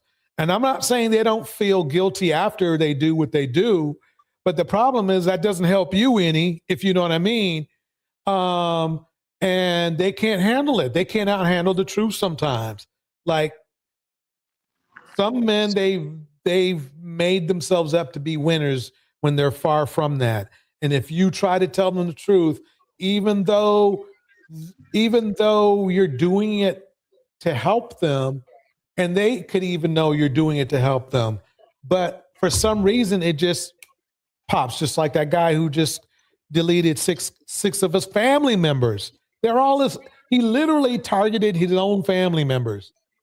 It's bad enough deleting a person, but he literally deleted half of his lineage in one day. So yeah, anyway, that's pretty much penny box. Oh my God. The cat is yeah, I'm gonna be on the panel and a guy gonna be crying. I said, man, you just want some pity box. Let's see what he has got to say. Let's give him a chance. Here we go. Your son's on life support? He was on life support. Yeah. But now he's better? Yeah, he's doing better. Okay, well, they're thinking about moving to Phoenix. Say what now? They're thinking about moving him to Phoenix, Arizona. Oh, they're thinking about moving here. I mean, do you want to tell us? Well, we're happy your son is okay. Yeah, thank you. I appreciate it. Yeah. But no, I just wanted to say, hey, I seen the live. I just didn't want to bother nobody down. Don't beat me up. I know y'all Kendra cousins, y'all. Right, let me pause this 1 second. I want to read this Eden's message here. She says, the provider and protector is finding Kendra G to help find new box to chase while his son is on life support. That's not illogical or irresponsible or irrational. Cognitive dissonance. Boss. That's mental illness. Yeah. Okay, let me play a little bit more. Here we go. Oh, hell. Baby. How about this? I ain't going no damn where. Go be with your son. I'm going to be here. So you gonna be with your son, who I think needs you more than us. Oh, no. He not with his mother, so. Oh, you'll get lost. Why she turn into Big Mama Medea? Oh, baby. Be with your son, sweetheart. Be with your son. Yeah, Kendra be, you know what? Kendra be missing the opportunities to check folks. I'm telling you. Okay, let me play a little bit more. Kind of, so co-parenting. Are you single? Yeah, I'm single. So, do you want to find somebody while your son's in the hospital? Nah, I just was watching your live, and I don't know why I hit it. I don't know why I hit that button. Don't beat me up, Kendra. Mental illness. Yeah. Well, listen, I'm happy your son's gonna be okay. Okay, I appreciate it. Okay. What's your name, baby? Eric. Eric. Nice to meet you, and prayers to your son. Okay. I appreciate it. You have a blessed one, and you look wonderful, by the way. Thank you. Well, that's as usual. Thank you so much. Thank you, Eric. All right. Bye, sweetheart. All right. Why she lying? You know, this she is ain't what praying for nothing. I know, right? This is what I see. Maybe this is his way for reaching out for help, and I don't know why, but basically, a lot. Don't get it twisted. For some reason, these red pill men, they love and they hate Kendra at the same time, and so. What I would wish for men to do is take this same energy that he has, because he's obviously not hurt. Let's just put it that way. He's hurting somehow. But take that to a doctor and get it really looked at. You know, I mean, there's a whole stigma about Black men not liking to go to therapists, but we need it the most. I mean, that's what we admit. That's what they admit on Red Pill. They say, "Oh yeah, Black men, it's not your fault because you put hands and feet on your woman. You know, it's hard, life is hard and all that kind of shit." Yeah, they actually say this bullshit. But what I want them to do is like, look, you need what these Red Pill leaders need to do if they really want men to get better is go, look, I hooked up with a doctor. He's willing to speak with us for a little while, and that if you need any help, you can do one-on-ones via, Google Talk or whatever, and get yourself straightened out so you're not putting hands and feet on your woman. That's the essence of how Red Pill can help these men. Because now, Torch, you see, the whole time you never licked your lips. He licked his lips in here. He trying to seduce. He licking his lips, snickering and smiling. He trying to seduce. This whole time Torch been talking, he ain't licked his lips once. Well, maybe that's his style, It's his style, Don't lick him now, Torch. Don't lick him. He trying hard. You see him, Dante? Shout out to I Said What I Said is in the house too. Eden's dropping gems tonight. I'll tell you that. But yeah. Let's see a little bit more. Here we go.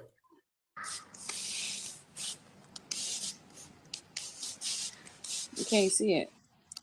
Never had someone call me while their son was on life support before. Yeah, that was weird. That's a new one. I had someone call me when they were in labor. I had a woman that called me while she was in labor.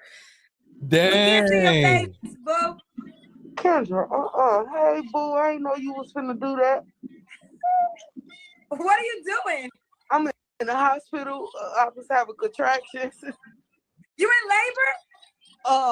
No, they trying to stop it. Wait, can we see your face?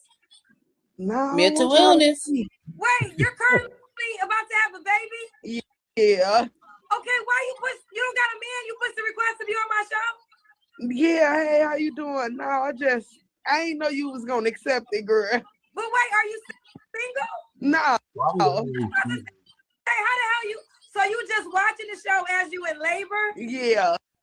I love watching you. You funny as hell.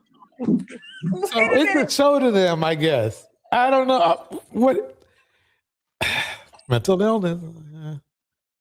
Yeah, I told you. Listen, it's time to call a thing a thing. I don't know what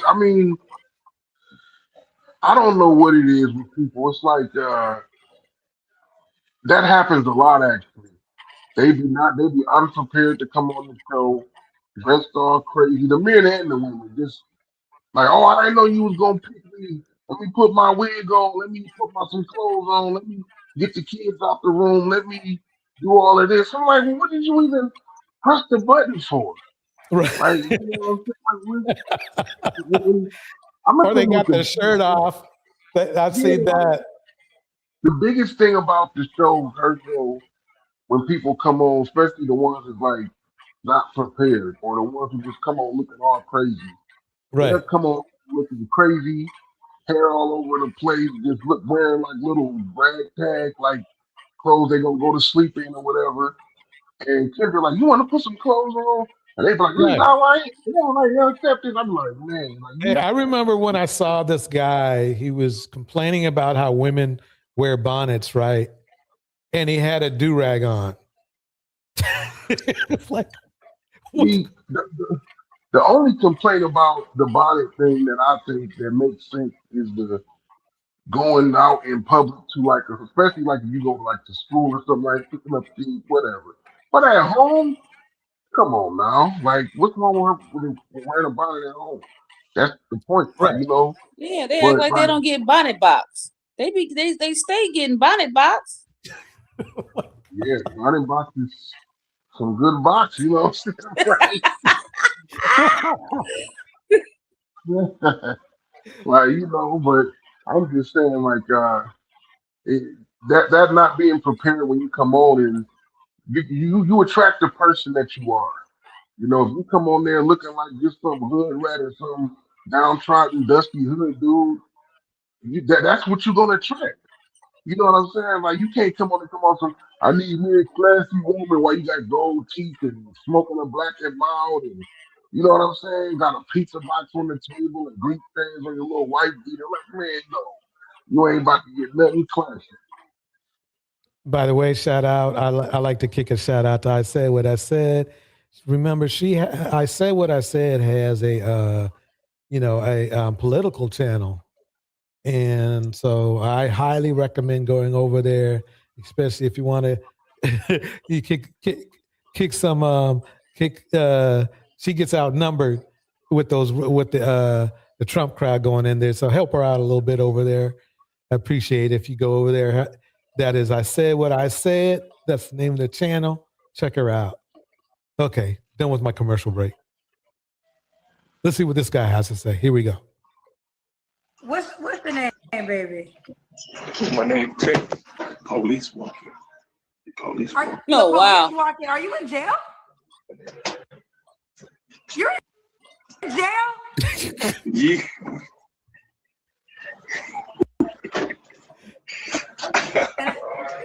Why are you calling me? This would be the bloopers track or something. Okay.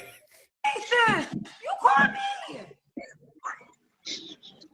So what are you gonna do for a woman on my show, baby? You locked up for 2 years, honey. I'm looking for somebody generous. Yeah. Oh, generous. What That's that shackle peen.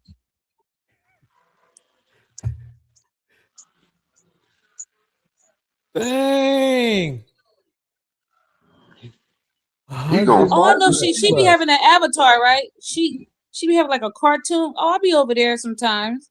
Yeah, Deontay, you have to help her out. She had 131,000 views last show. Hey, I went to one of her and I forget the name of the guy that she was on the live with, and it was like 2 weeks ago, and they were going. I forget forget his name. I think it was her, him, and another woman. And they have like the avatars. Cyber. Hey, it just sounds like it's jumping over there. I'm gonna have to go over there. Eden says they both woke up on the wrong side of the average 6th grade comprehension level. This is what folks should aspire to, huh? All right, girl. Here we go. Let's see. Okay. Minion with an opinion and there. Yeah. From a generous woman. I need a generous woman that want a good young man. How old are you? 35. 35. Okay, like this is my thinking this. Okay, if he was like 25 or 20, I could see him wanting to be like a sugar baby for some older woman. But this guy's 35.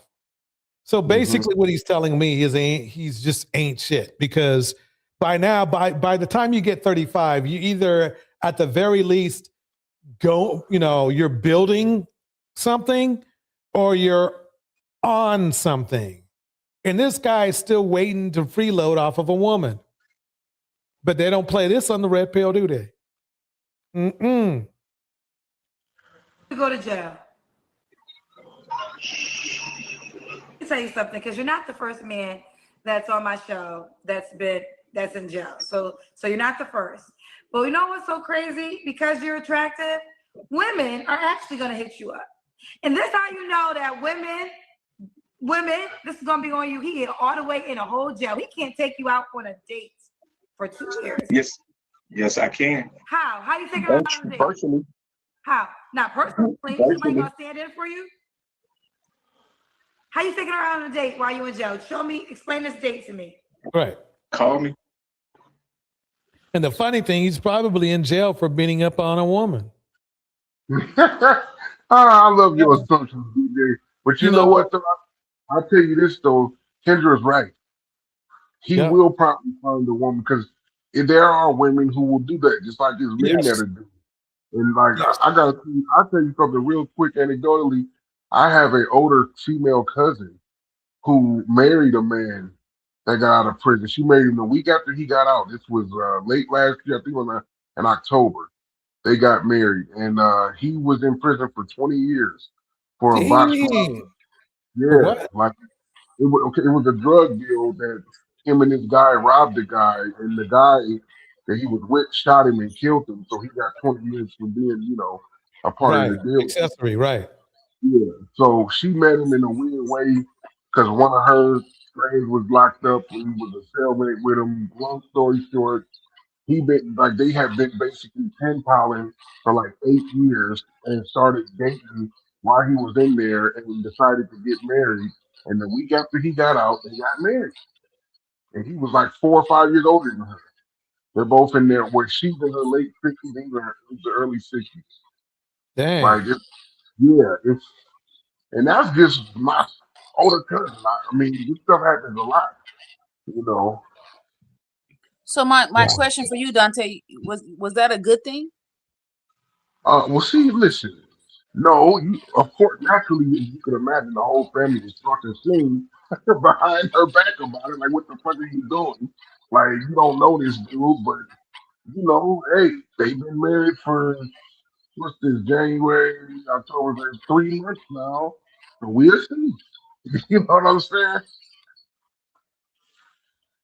All right, here we go. Wait, how old is your daughter?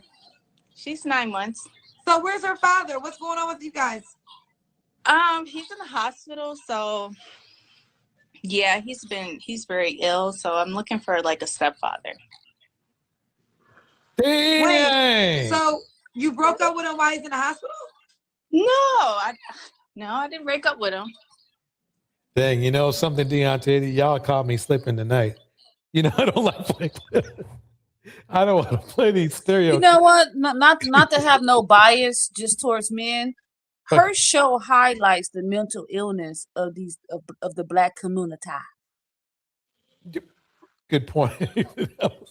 Yeah, that's what I was saying. It doesn't matter if it's the man or the woman. Like this nigga, her nigga about to die, Dante. Yeah. I shouldn't even be laughing at that, but it's just the you bringing it out. I mean, and they be serious. Like it's crazy. Like she coming on there, her dude in the hospital. She got a baby in her hand, and again, I'm gonna say it again. Somebody gonna grab that bait that she's throwing off there. It ain't gonna be the kind of dude that she's looking for. It's gonna be the type of dude that fits right in with her shit. You know what I'm saying? Yeah. Well, she is cute, so yes. I mean, she is cute, so yeah. Yeah, I think that's what they're thinking. They're like, look, the good looking ones, though their lives might be not all that, if you know what I mean.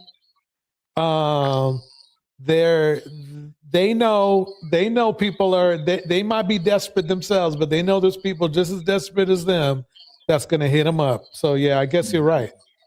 Because a 9-month-old baby, again, just like I would tell a guy, I would say you should be taking care of your kid, and the same thing I have to tell her is like, look, you need to be taking care of the kid. You don't need to be going out on no dates, No, she ain't trying to go on no dates. She looking for a stepfather. Yeah. Hey, if she shoots straight for that and says, look, I'm here to get married and I need a stepfather, then and maybe she'll reach her goal. You never know. I like to kick a huge shout out to Why Seeking Knowledge. Thank you so much for the $19.99 super chat. It's very much appreciated. Shoot, I'm gonna give myself something to eat with that. That's gonna much appreciated. Appreciate that a great deal. Thank you why I seek knowledge. And let me tell you, why seeking knowledge is very, very, very, very, very, very, very, very intelligent. I thought you were gonna say very rich. See, probably that too, but she's very intelligent, very, very intelligent. She could be she could be on TYT. If you know the TYT news, how articulate they are, she'd fit right in with that crew. Professional, everything. And then, and I said what I said, same thing. I mean, there are some heavy hitters up in here tonight. Eden Adele, Why Seeking Knowledge. I said what I said. I think I saw Angela's in here. Yep. Hey, Torch, did you hear about Rashard on Young Turks? He's getting called off all his fake degrees. Yeah, I saw that. I was going to put that on Cloud Chase. You know, I was going to do a Cloud Chaser live stream. My thing is this. This is my thing on this. We might as well talk about that. You guys all know about it, right? So this is my thinking. I think he might have a little bit of a narcissistic vibe because I did check, and the bottom line is this: is he is a doctor. So he is a doctor, but what I find is some people they got that narcissistic vibe, and they just have to be the super smartest person in the world or room, right? So they kind of overdo it. Now, I think his opposition, whether or not I'm correct or not, who knows? But I'm giving his opposition a little bit of a break because my thing is this. He's a damn doctor. We know he's a doctor. He is very articulate, intelligent. He's helping out Black people all day, every day. And then for some reason, now you guys are coming for him, you know. And quite honestly, I just thought he had one single doctorate. That was good enough for me. That was plenty, if you know what I mean. Listen, the word on the curb is all of it's fake. No, I looked him up. His you talking about on his self-proclaimed firm website? No, I did a deep dive. I can't tell you how, but I did. He is he's got a doctorate. He's got a LD or something like that. But he's legit. He's a legit doctor. LD means law degree. He didn't pass the bar, Torch. No, he didn't pass it. It was something, a law doctorate or something. He's a doctor, but he's not a lawyer. It's kind of weird. It's a weird thing. And I said, because I was thinking the same thing you were. I was like, well, what are you talking about? You don't have to have a license to have a doctorate in law. You can have a doctorate in law, and you're supposed to then, from that point on, go ahead and get a license. But he just didn't do that. Yeah, it's like psychology. Yeah, it's like psychology. Like with Umar has a doctorate, but he doesn't have a license to practice. So he has to get his license in order to do it. So yeah, it's the same thing with people who graduate from law school. They have a law degree. You can have a doctorate in law, but you can't practice until you pass the bar. So, and then you got to be able to do it in. Well, you know how that goes in states, but whatever. Like, yeah, I mean, so the problem is when you start, even if you do have a legitimate degree or doctorate, if you don't set up here and lied about other ones that you don't have, that gives people the reason, the doubt to be like, oh, well, you were just lying about the whole damn thing. Like, why would you even, like you said, DJ, like, that should just be enough. Right. And that's why I'm saying is that I won't say he has a mental issue, or, I'll leave that up to Cyber Dreams to make that. It's mental illness. It's mental illness. Because. But what I'm saying is. Okay, go ahead. My thing is this, is that it's like, number one, white folks do this all the time. I've seen it. I've seen it. They'll say there's something, and they either lead you to believe or let you lead yourself to believe they're more than maybe they really are, if you know what I mean. But my thing is this, is that okay, so he doesn't have those doctorates. Just go ahead and say that and then call it a day and just move on, because it's not like he, at least for me, I didn't watch his show enough to see him saying, oh, and I have this and I have that doctorate and this, this, and I'm the king of the world. I never seen him talk like that. The most that I see him talking about is one, when he does the, what is it? When he has the debate show, or he's talking about racism, or a Karen would, I wish a Karen would, and things that actually are helping our community. So fine, if you want to go ahead and out him and shame him and everything, by all means, knock yourself out, but it's not helping our community either. Let him pretend let him pretend it's not like he is doing anything, in my opinion, that is hurting somebody else by claiming he has something that he may not have, or he got from, who knows? It's not even, I cannot even be an expert on what he does or does not have. But what I do know is he's helped a lot of people. He's got a lot of justice for a lot of people. And that, the reason why I call it mental illness, because we see this time and time again. These men get in these positions and they work their butt off, and they have to keep pushing the envelope. They have to keep doing something to self-sabotage themselves. He didn't even have to do all of that. He's right. already, I agree. He's already on national syndicate television. He don't have to perform this way. It's time that Black men just start working hard without the performance, without the lies, because it's going to, be the detriment to your character, right, your lineage, everything. He might lose everything if the right people get a whiff of this. Right. That's true. That's true. And it's, what's weird about it though?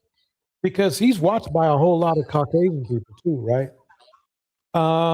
They're not nearly as, what's the word I'm looking for? Stringent or mean to him as the Black people are. Like there's one dude named Cam who's doing it. And it's funny because I was asking Cam, like, okay, so what do you have? And I haven't heard from him since. If you know what I mean. It's like, okay, so you're outing this guy. I can understand that. You think it's news or whatever. But number one, I've never heard Richie brag about whatever he had, because I barely knew what he had, and I had been watching him for at least 5 years, and I saw him do a lot of good work. I saw him do a lot of good work that no other people wanted to do. I saw him outing police. I saw him outing Karens. I saw him outing corruption. I saw him outing a lot of other stuff. So no, I'm not trying to give him a pass or anything, but I just feel like there's bigger fish to fry. But, me and this Cam dude, we went back and forth for a while. Number one, he made it clear his real name isn't Cam, which makes him sound even more seedy. But I got to the point, it's like, look, he's doing, this doctor's out here doing all this work. He claims that he had all this stuff. He has these, things or whatever. It's like, look, dude, what's your end game? Because basically, he was fighting for literally you.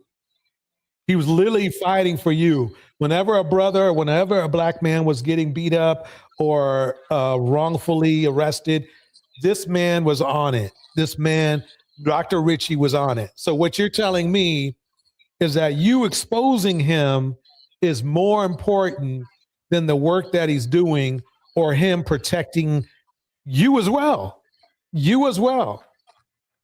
And then that's when I asked him, I said, so what do you have? What's your and then I never heard from him since. And he was going back and forth, calling me, "Oh, you lied on me. You lied on me." I didn't lie on you, bro. It's like, and that was a crazy thing. It's like he was. What was he saying? I said, "Oh, that's what I said." I remember he said, "Oh, you lied on me." I said, "About what? I haven't even made a statement about you. I'm here asking you, why are you getting on Richie?" But you know what I think it is, Torch? I think it's because of the recent events with the Charlie Kirk. What happened to Charlie Kirk, people started putting extreme right people under a microscope, right? And then the Candace Owens trope started happening. The Turning Point USA started coming up about the fraud and everything. And then we had this other girl in Minnesota, now we got the microscope on the street, because Richie, he's considered extreme leftist. Right. So whenever there's like, I don't know what type of game this machine is playing with the minds of people, but we gonna have to like really take a step back and really like what's going on,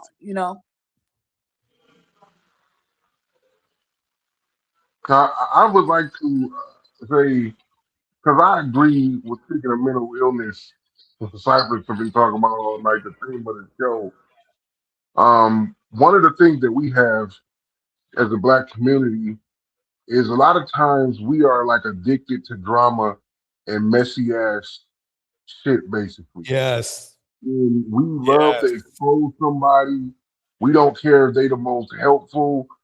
Matter of fact, the higher that we hold them up in morality, the better it is when they fall.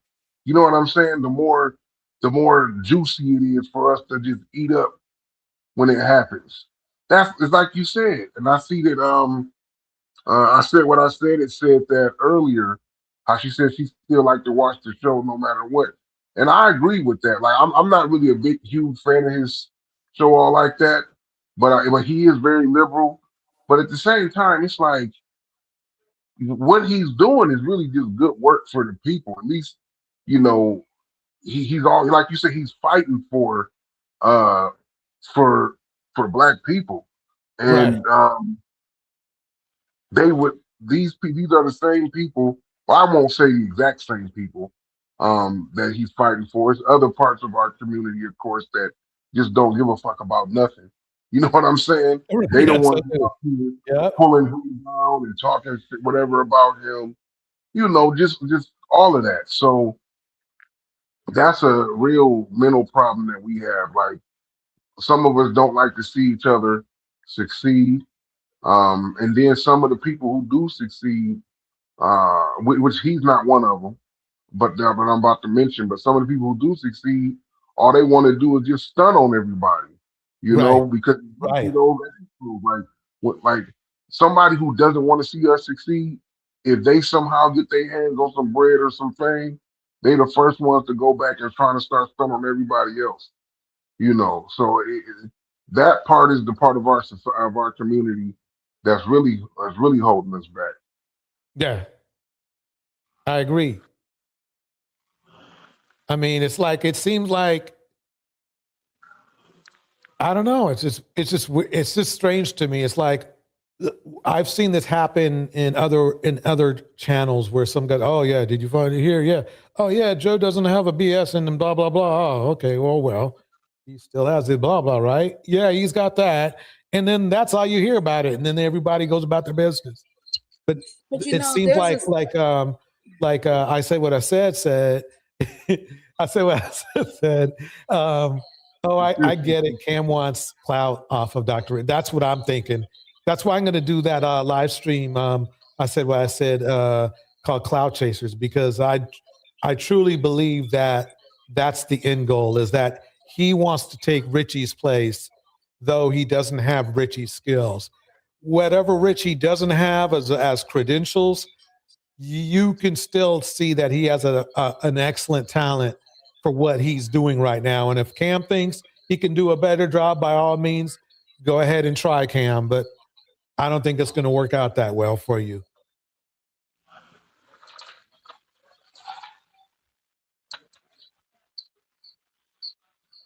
Anyway, let me see what else I got on here.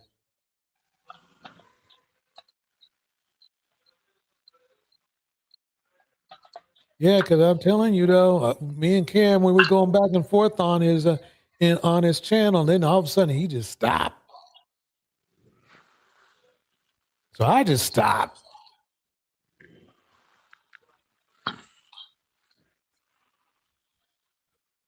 Why dating? Okay, I think I'm gonna save this other one for later. What's this one? We might as well just end on a good note. Let me show you this. Today, I fired my manager. At my newly opened Popeye store, I wanted to get to know the chefs, but my manager coldly told me it wasn't necessary to remember the employees' names. I was completely disgusted by that. It felt like someone telling me, Megan, you don't actually have to sing, just lip sync. I ignored him and went straight to the kitchen, introducing myself to every staff member. I learned the names of Samir, Rick, and over a dozen others. The manager came over again to teach me, saying I shouldn't be doing that it would undermine my authority. He lectured me on what I could and couldn't do. Like I didn't know what real leadership meant. He thought I was just some black puppet owner who bought a franchise, but he was wrong. As the boss, my real responsibility is to respect my employees and make sure they feel seen and valued. I won't tolerate code indifference or anyone stepping on my team's dignity. I told him, you can pack your things and leave. Your behavior doesn't belong in a team full of passion and positivity. And as the owner, I'll be spending more time in the store, calling each person by name and showing them the respect they deserve. Now, we gotta look up how much they getting paid, because if she ain't paying them good, propaganda. But what was that from? Was that from her social media? No, that was somebody else's. Just some random social media. I'm sure it's her commercial. You know what I mean? But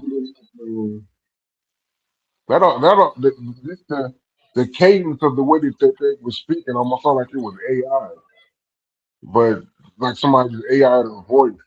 Right. No, I think that it sounds like her to me, but no, but I mean, now I'm not saying that she was not really, that she didn't really do that. I don't think there's nothing.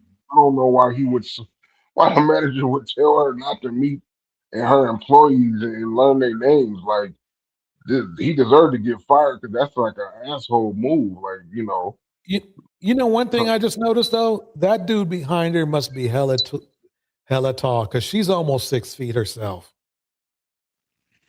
Yeah. So, yeah, but Megan's got it. I mean, this is what as much as there were some things that Megan did, I'm going to admittedly say kind of made me cringe a while back, but I cannot be more proud of what she's doing now. She definitely is doing the right things. She's getting franchises like she should. She's using her money the right way. She's going to make a boatload off of that Popeyes. She's going to have to open up another one, I think, in my opinion. And I hope other women can do the same, because you don't have to be super rich like she is. Well, I won't say she's super rich. You don't have to be super rich though to get a franchise. You just have to have that passion. And I guess, I don't know, they probably say you need $100,000 or $500,000, and then you pay off a loan for like 15 years or something weird like that. But that's what we need to do as Black people. Is we need to get more enterprising. There used to be a magazine back in the day called Black Enterprise, and it was just about Black people kind of raising up and getting businesses, even way back then. And I'm talking like this was back in like, I want to say the 70s. So we should be, there are things, racism is a problem. It's a huge problem, but there are things we can do that to counterbalance that. And I guess that's my speech for the night, Why Seeking Knowledge says, Richie impressed me early on. Plus, he does very hard-hitting content. TYT didn't make a mistake giving him a platform. They getting views for real. Yeah. Despite the controversy, it will be hard to topple him. Yeah, that's true. That's true. Yeah, I agree with that. I think at the end of the day, um, there are so many people that watch that show, and he's a very serious guy. He's got that demeanor, like, everything he talk about, you just got to take dead serious, and he not playing about it, and he's confident in what he's saying. Like, yeah, that's not going to. I mean, people are going to talk about it, but it's not going to stop nobody from actually.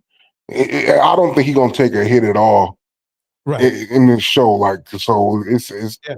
you know. In my opinion, though, wouldn't call him a hard. I think you can see him as a hardcore leftist, if you want to say that, just because it's his job. But believe it or not, he's to me, at least from the vibe I get, he's not like what you would call a lot of people say blindly left. He's got an articulate reason why he feels a certain way or he says a certain thing, if you know what I mean. Like, see, anybody who's talking about equal rights for people, quite honestly, for a lot of other people, you're going to be seen as a leftist. It's just the way it is. If you're talking equal rights or rights for women or rights for people of different colors or people getting paid the same, people are just going to think that anyway. That's just because those are left-leaning ideologies, even though if you think about it, it's just common sense. It's like, even if you ask a Trump supporter, hey, your sister has a job, the guy there is getting $50K, how much does your sister get? I guarantee you they're going to say she should get $50K too. And they will not even notice that's a left-leaning thought pattern, if you know what I mean. Equality is just known as being a leftist feeling. I don't know why it is, but that's just what it is. Yeah, I think that they lumped that in. The problem with that they have, the left, with that equality issue is that they lumped it in with, well, I don't know if it was them, it was more like the right side. They lumped it in with equal outcomes. Like having an equal, everybody being able to have the same starting line, everybody being able to have the same chances and opportunities. That is what I think is fair for everybody. I think that the left think that that's fair and the right does too. Now, what the right doesn't like is when you try to create equal outcomes for everybody, which in some cases gets rid of like meritocracy. Now, I do believe in DEI and like, which is nothing but an upgraded version or renamed version of what was it called? Equal opportunity. What was it called? Affirmative action. I'm sorry. Okay. Basically, it's like affirmative action 2020 style. Right. I do believe in that because there are situations where basically they'll just choose a white person over a black person. Right. Even if the black person does score higher or is better or shows that they're better at the job. Right. I'm glad so you I brought do that understand up that. because that is a very good point, is that a lot of these people who talk about DEI, either they know or they don't know, but DEI, let's just put it this way. When I was growing up in this community that a whole lot of black people weren't in, it was normal. It was normal everyday things for one white executive to hook up another white executive, like, oh, my son's getting out of law school. Is there anything, do you have any openings? And you're right. There could have been a black genius ready to interview, but they're just going to give them to their friends.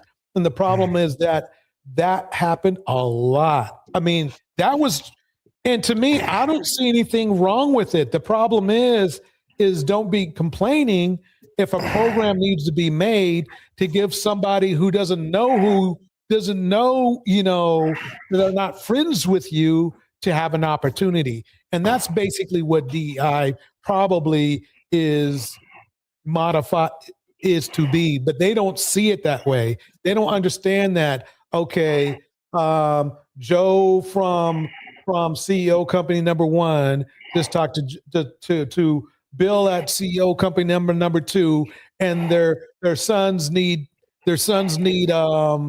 what do they do? That's where that word I forgot it. Where you for a summer you pretend to work there, and then they hire you in that winter time for real money. But that's what has gone down. That's normal. It happens so much.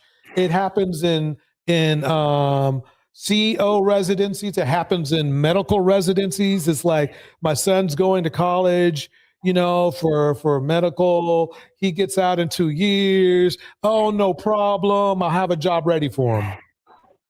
And there's nothing wrong with it as friends being friends. The problem is that 90% of Caucasian men are friends with 90% of Caucasian men. And so if as many black men were friends with Caucasian men of means, then they would probably, I'll tell you the numbers wouldn't be equal, but they would be around a reasonable amount where their sons would be hired on, if you know what I mean. And that's the problem. That's not what's going to happen, because white people don't know black people and black people don't know white people. It's just the way things are now. And that's why the DEI thing was a poorly executed good idea. And I say that because really it helped black people, but not as much as it helped white people. Yeah, well, and also I don't mind that. If it's going to help white people, that's fine. I'm almost done. I'm sorry. Oh no, go ahead. It's fine if you guys want to help white people. Just don't. The problem I have is how they're making it sound like it's a black thing when it's not. That's the problem I have. Is you're rapping. Hey, look, you guys want to find a different way of hooking each other up, that we can't. There's nothing we can do about it. Not a damn thing. But please don't say that it was our fault. That's minorities' fault that you're hooking up everybody, because I think Caucasian women took advantage the most, and it was by a lot. Excuse me. Yeah, they did, because technically in America, everybody's a minority if you're not a white male. Right. So that's the way that they look at it, even white women, which I think is a joke, because there are more white women in America than there are white men. So what the fuck with it? Like, yeah. But and who benefits? The white men do, because most white men are going to be with white women, right? Exactly. And it's their family, even if they're not, it's their families anyway. So it's all in the family, as they say. So, but I'll tell you, the only issue that I had, and I do agree with certain people, well, not certain people, but people who don't like this part of DEI, is I do believe that meritocracy should also take place. It is a misconception, like let's just use the airplane pilot situation as an example. They're talking about like they're hiring black pilots who aren't qualified just because DEI. That's not true. Everybody that's being put in position because of DEI, they are qualified for the job. Now, they might not all be as high or more qualified than maybe a white person, but most of the time they're either the same, higher, or just under, but they're always above the qualification line. It's not like they taking some. What's that? The funny thing is this, is they do the same thing for white people. They just don't call it DEI. They'll hire. I've seen it so many times in my, I'm 100 years old now. So I've seen it a million times where they hire somebody who's not quite qualified for the job, but they're willing to coach them up. And yes, exactly. So that's what DEI is, basically, if you want to, in the negative aspect of it. Well, that is qualified walking in. A lot of times that's just straight up nepotism. They just hiring people that either their family or they're friends with, or they're cross hiring. And cross hiring is I hire your son and you hire my son. See what I'm saying? Like Yes. And even though he's not qualified, make him a manager and make his assistant manager somebody that know what the hell they doing. So that way he can learn on the job, or he just never learn and keep hiring motherfuckers under him that do the job for him. Like, that's how it works. Yeah, I've seen it at jobs myself. I've seen it happen to my mother at her job before, where she was the underling of 3 different managers in her department. And the same thing happened. She was doing their job for him before she finally got pushed up to manager. I mean, it happened. So, right. But what I was saying about the meritocracy is there is a point though where you do have jobs where the best have to be in the place. Now, if you got a black person that's more qualified than a white person, and they hiring a white guy just because, okay, now you can use the DEI, whatever, that's jacked up if they're doing that. But most of the time, especially nowadays, they don't really, these white run companies and corporations, they have seen like, I still control the company. What does it matter if the face of my company is a black person, or if the head of this department is a black person, if they doing the job the best? They don't run the company. You know what I'm saying? So we get more and more into that area to where it's not like it was back in the day where they were like trying to put the smartest black dude in the basement and he just hand all the proper, the good work up to the white guy. It still happens in certain areas, but a lot of times they just go ahead and hire the black dude, let him do the job, run everything, unless it's like some nepotism involved. But they'll never let him in the actual, as you say, the owner's suite. He can even be the CEO, but he's not gonna sit on the board. He's not gonna get majority stocks, no real shares of the company. Right. You know what I'm saying? That's not about to happen. As long as they still got a leash on them, they are good. You're true. That's very true. So anyway, but yeah, YC Canale was just saying Trump's whole cabinet are unqualified DEI hires, and that is 100% true. None of them had anywhere near that job before they had that job. So that's a doggone good point. Dang, this should be on I Said What I Said's channel, because see, you guys have got me. See, you did. Deontay, I'm mad at you again. I didn't bring up politics this time, I swear to God. I didn't say nothing about politics today. Maybe it was cyber. I'm blaming it on somebody. Who got me talking about politics? Okay. Well, anyway. Hey, but I'll tell you this real quick.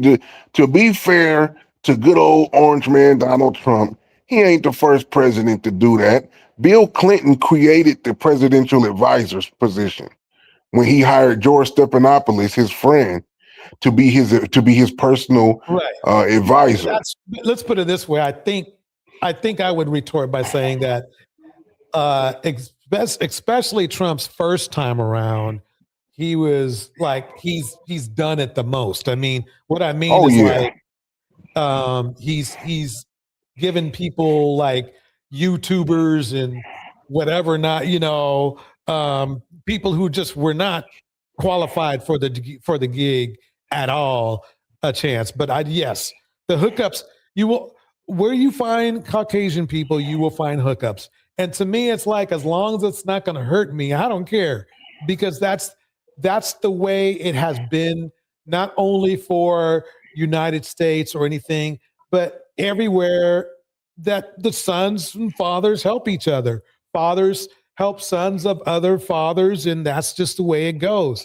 It just happens to be that in United States, there's not obvious segregation, but there's a little. I mean, it's not like it's changed a whole lot. So you'll find that's just going to be part of the course.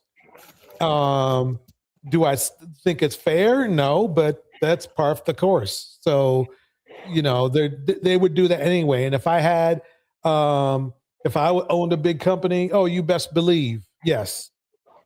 I mean, I'm going to help out my friends. If Deontay, you had a son or something and he needed a gig and you said, Torch, I really need some help here. You know, my son, he's kind of like, he just got out. He's kind of green, and they're looking at his, you know, his resume sideways, you know, but I know he knows what he's doing. I'll be like, oh, by all means, have him come through. You know, I said, we'll find him a spot. And yes, they will That's make how it positions. works. Yeah. So, I mean, and you can't blame anybody for that. That's how it's supposed to be sometimes. So, Well, yeah, anyway. see, well, I just want to say real quick, that's what I was saying. We would do it too. Every group in the world does it, you know. Now, if you go to a country like China where everybody's Chinese, at least, you know, the ruling class is Chinese and they don't have a huge population of people in their country by But they 50 do million. have certain classes, though. They do have classes. I Oh yeah, forgot they what got call them. Well, we got classes. Well, it's not we, but white people got classes over here too. Like they not gonna hire some trailer trash dude to come up there unless, like, you know, they show that they can actually do it. But I'm saying that it's the particular group of black people in this country, the 50 million of us that's here. They don't want us gaining any type of real traction or power unless they have the control of the wheel. We the tires and the engine, but they got control of the wheel. That's as far as they'll let us go. You know, they don't want us putting a pinky finger on the damn wheel, not even on the gear shift. You know what I'm saying? So that's how it's ran that way.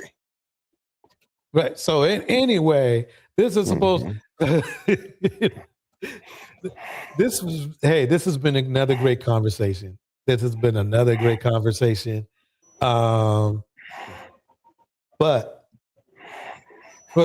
for the now this is a great conversation. But definitely everybody check out I Said What I Said's channel. They do this 24/7 along with other cultural things. So we needed to support I Said What I Said. I mean, I am still impressed after these 3 years of being on YouTube. I am still impressed with the intelligence of the people for some reason who come to this channel, and I really appreciate it. I do. So, I mean, we have some, you know, might have been barking back in the day a little bit, but we be having some very, very intelligent and knowledgeable conversations. Be it one person in the chat or be it, you know, 20 people or 40 people in the chat. So anyway, I just like to thank everybody for listening. Cyber, are you still there? She probably asleep. It's like, damn, it's like 1 a.m. on the East Coast. Oh yeah, she out. Yeah, it's almost 1:10 over here, man. Yeah. Everybody, thank you so much for being on here this late, because it is late. And so, I think I'm going to go ahead, hit the beat.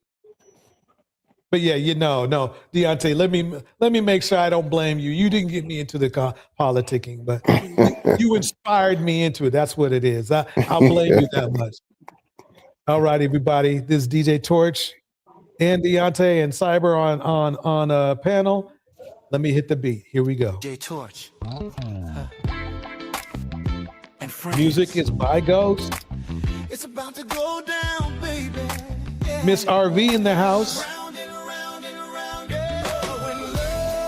Shout out to I Said What I Said. Miss Alto in the house.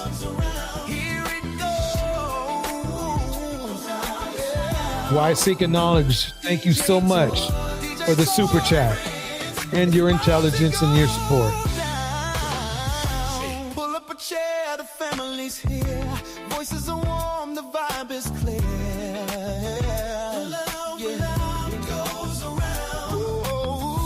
Shout out to Eden Adele. And friends, it's about to go down. It's about to go down. Angela Reddick. Laughter and truth, a gentle sound. Hearts open wide when the love goes round.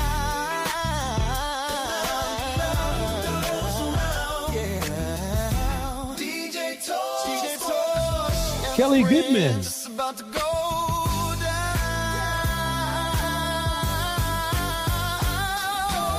Pretty Black Misha.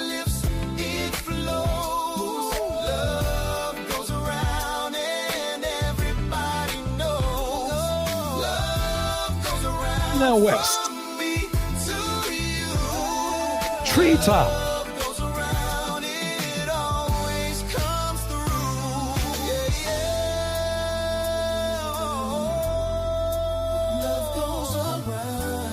Man, that is my jam.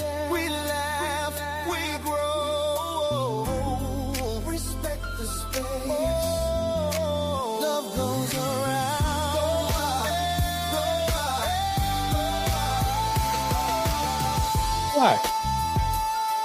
Next show, Cloud Chasers.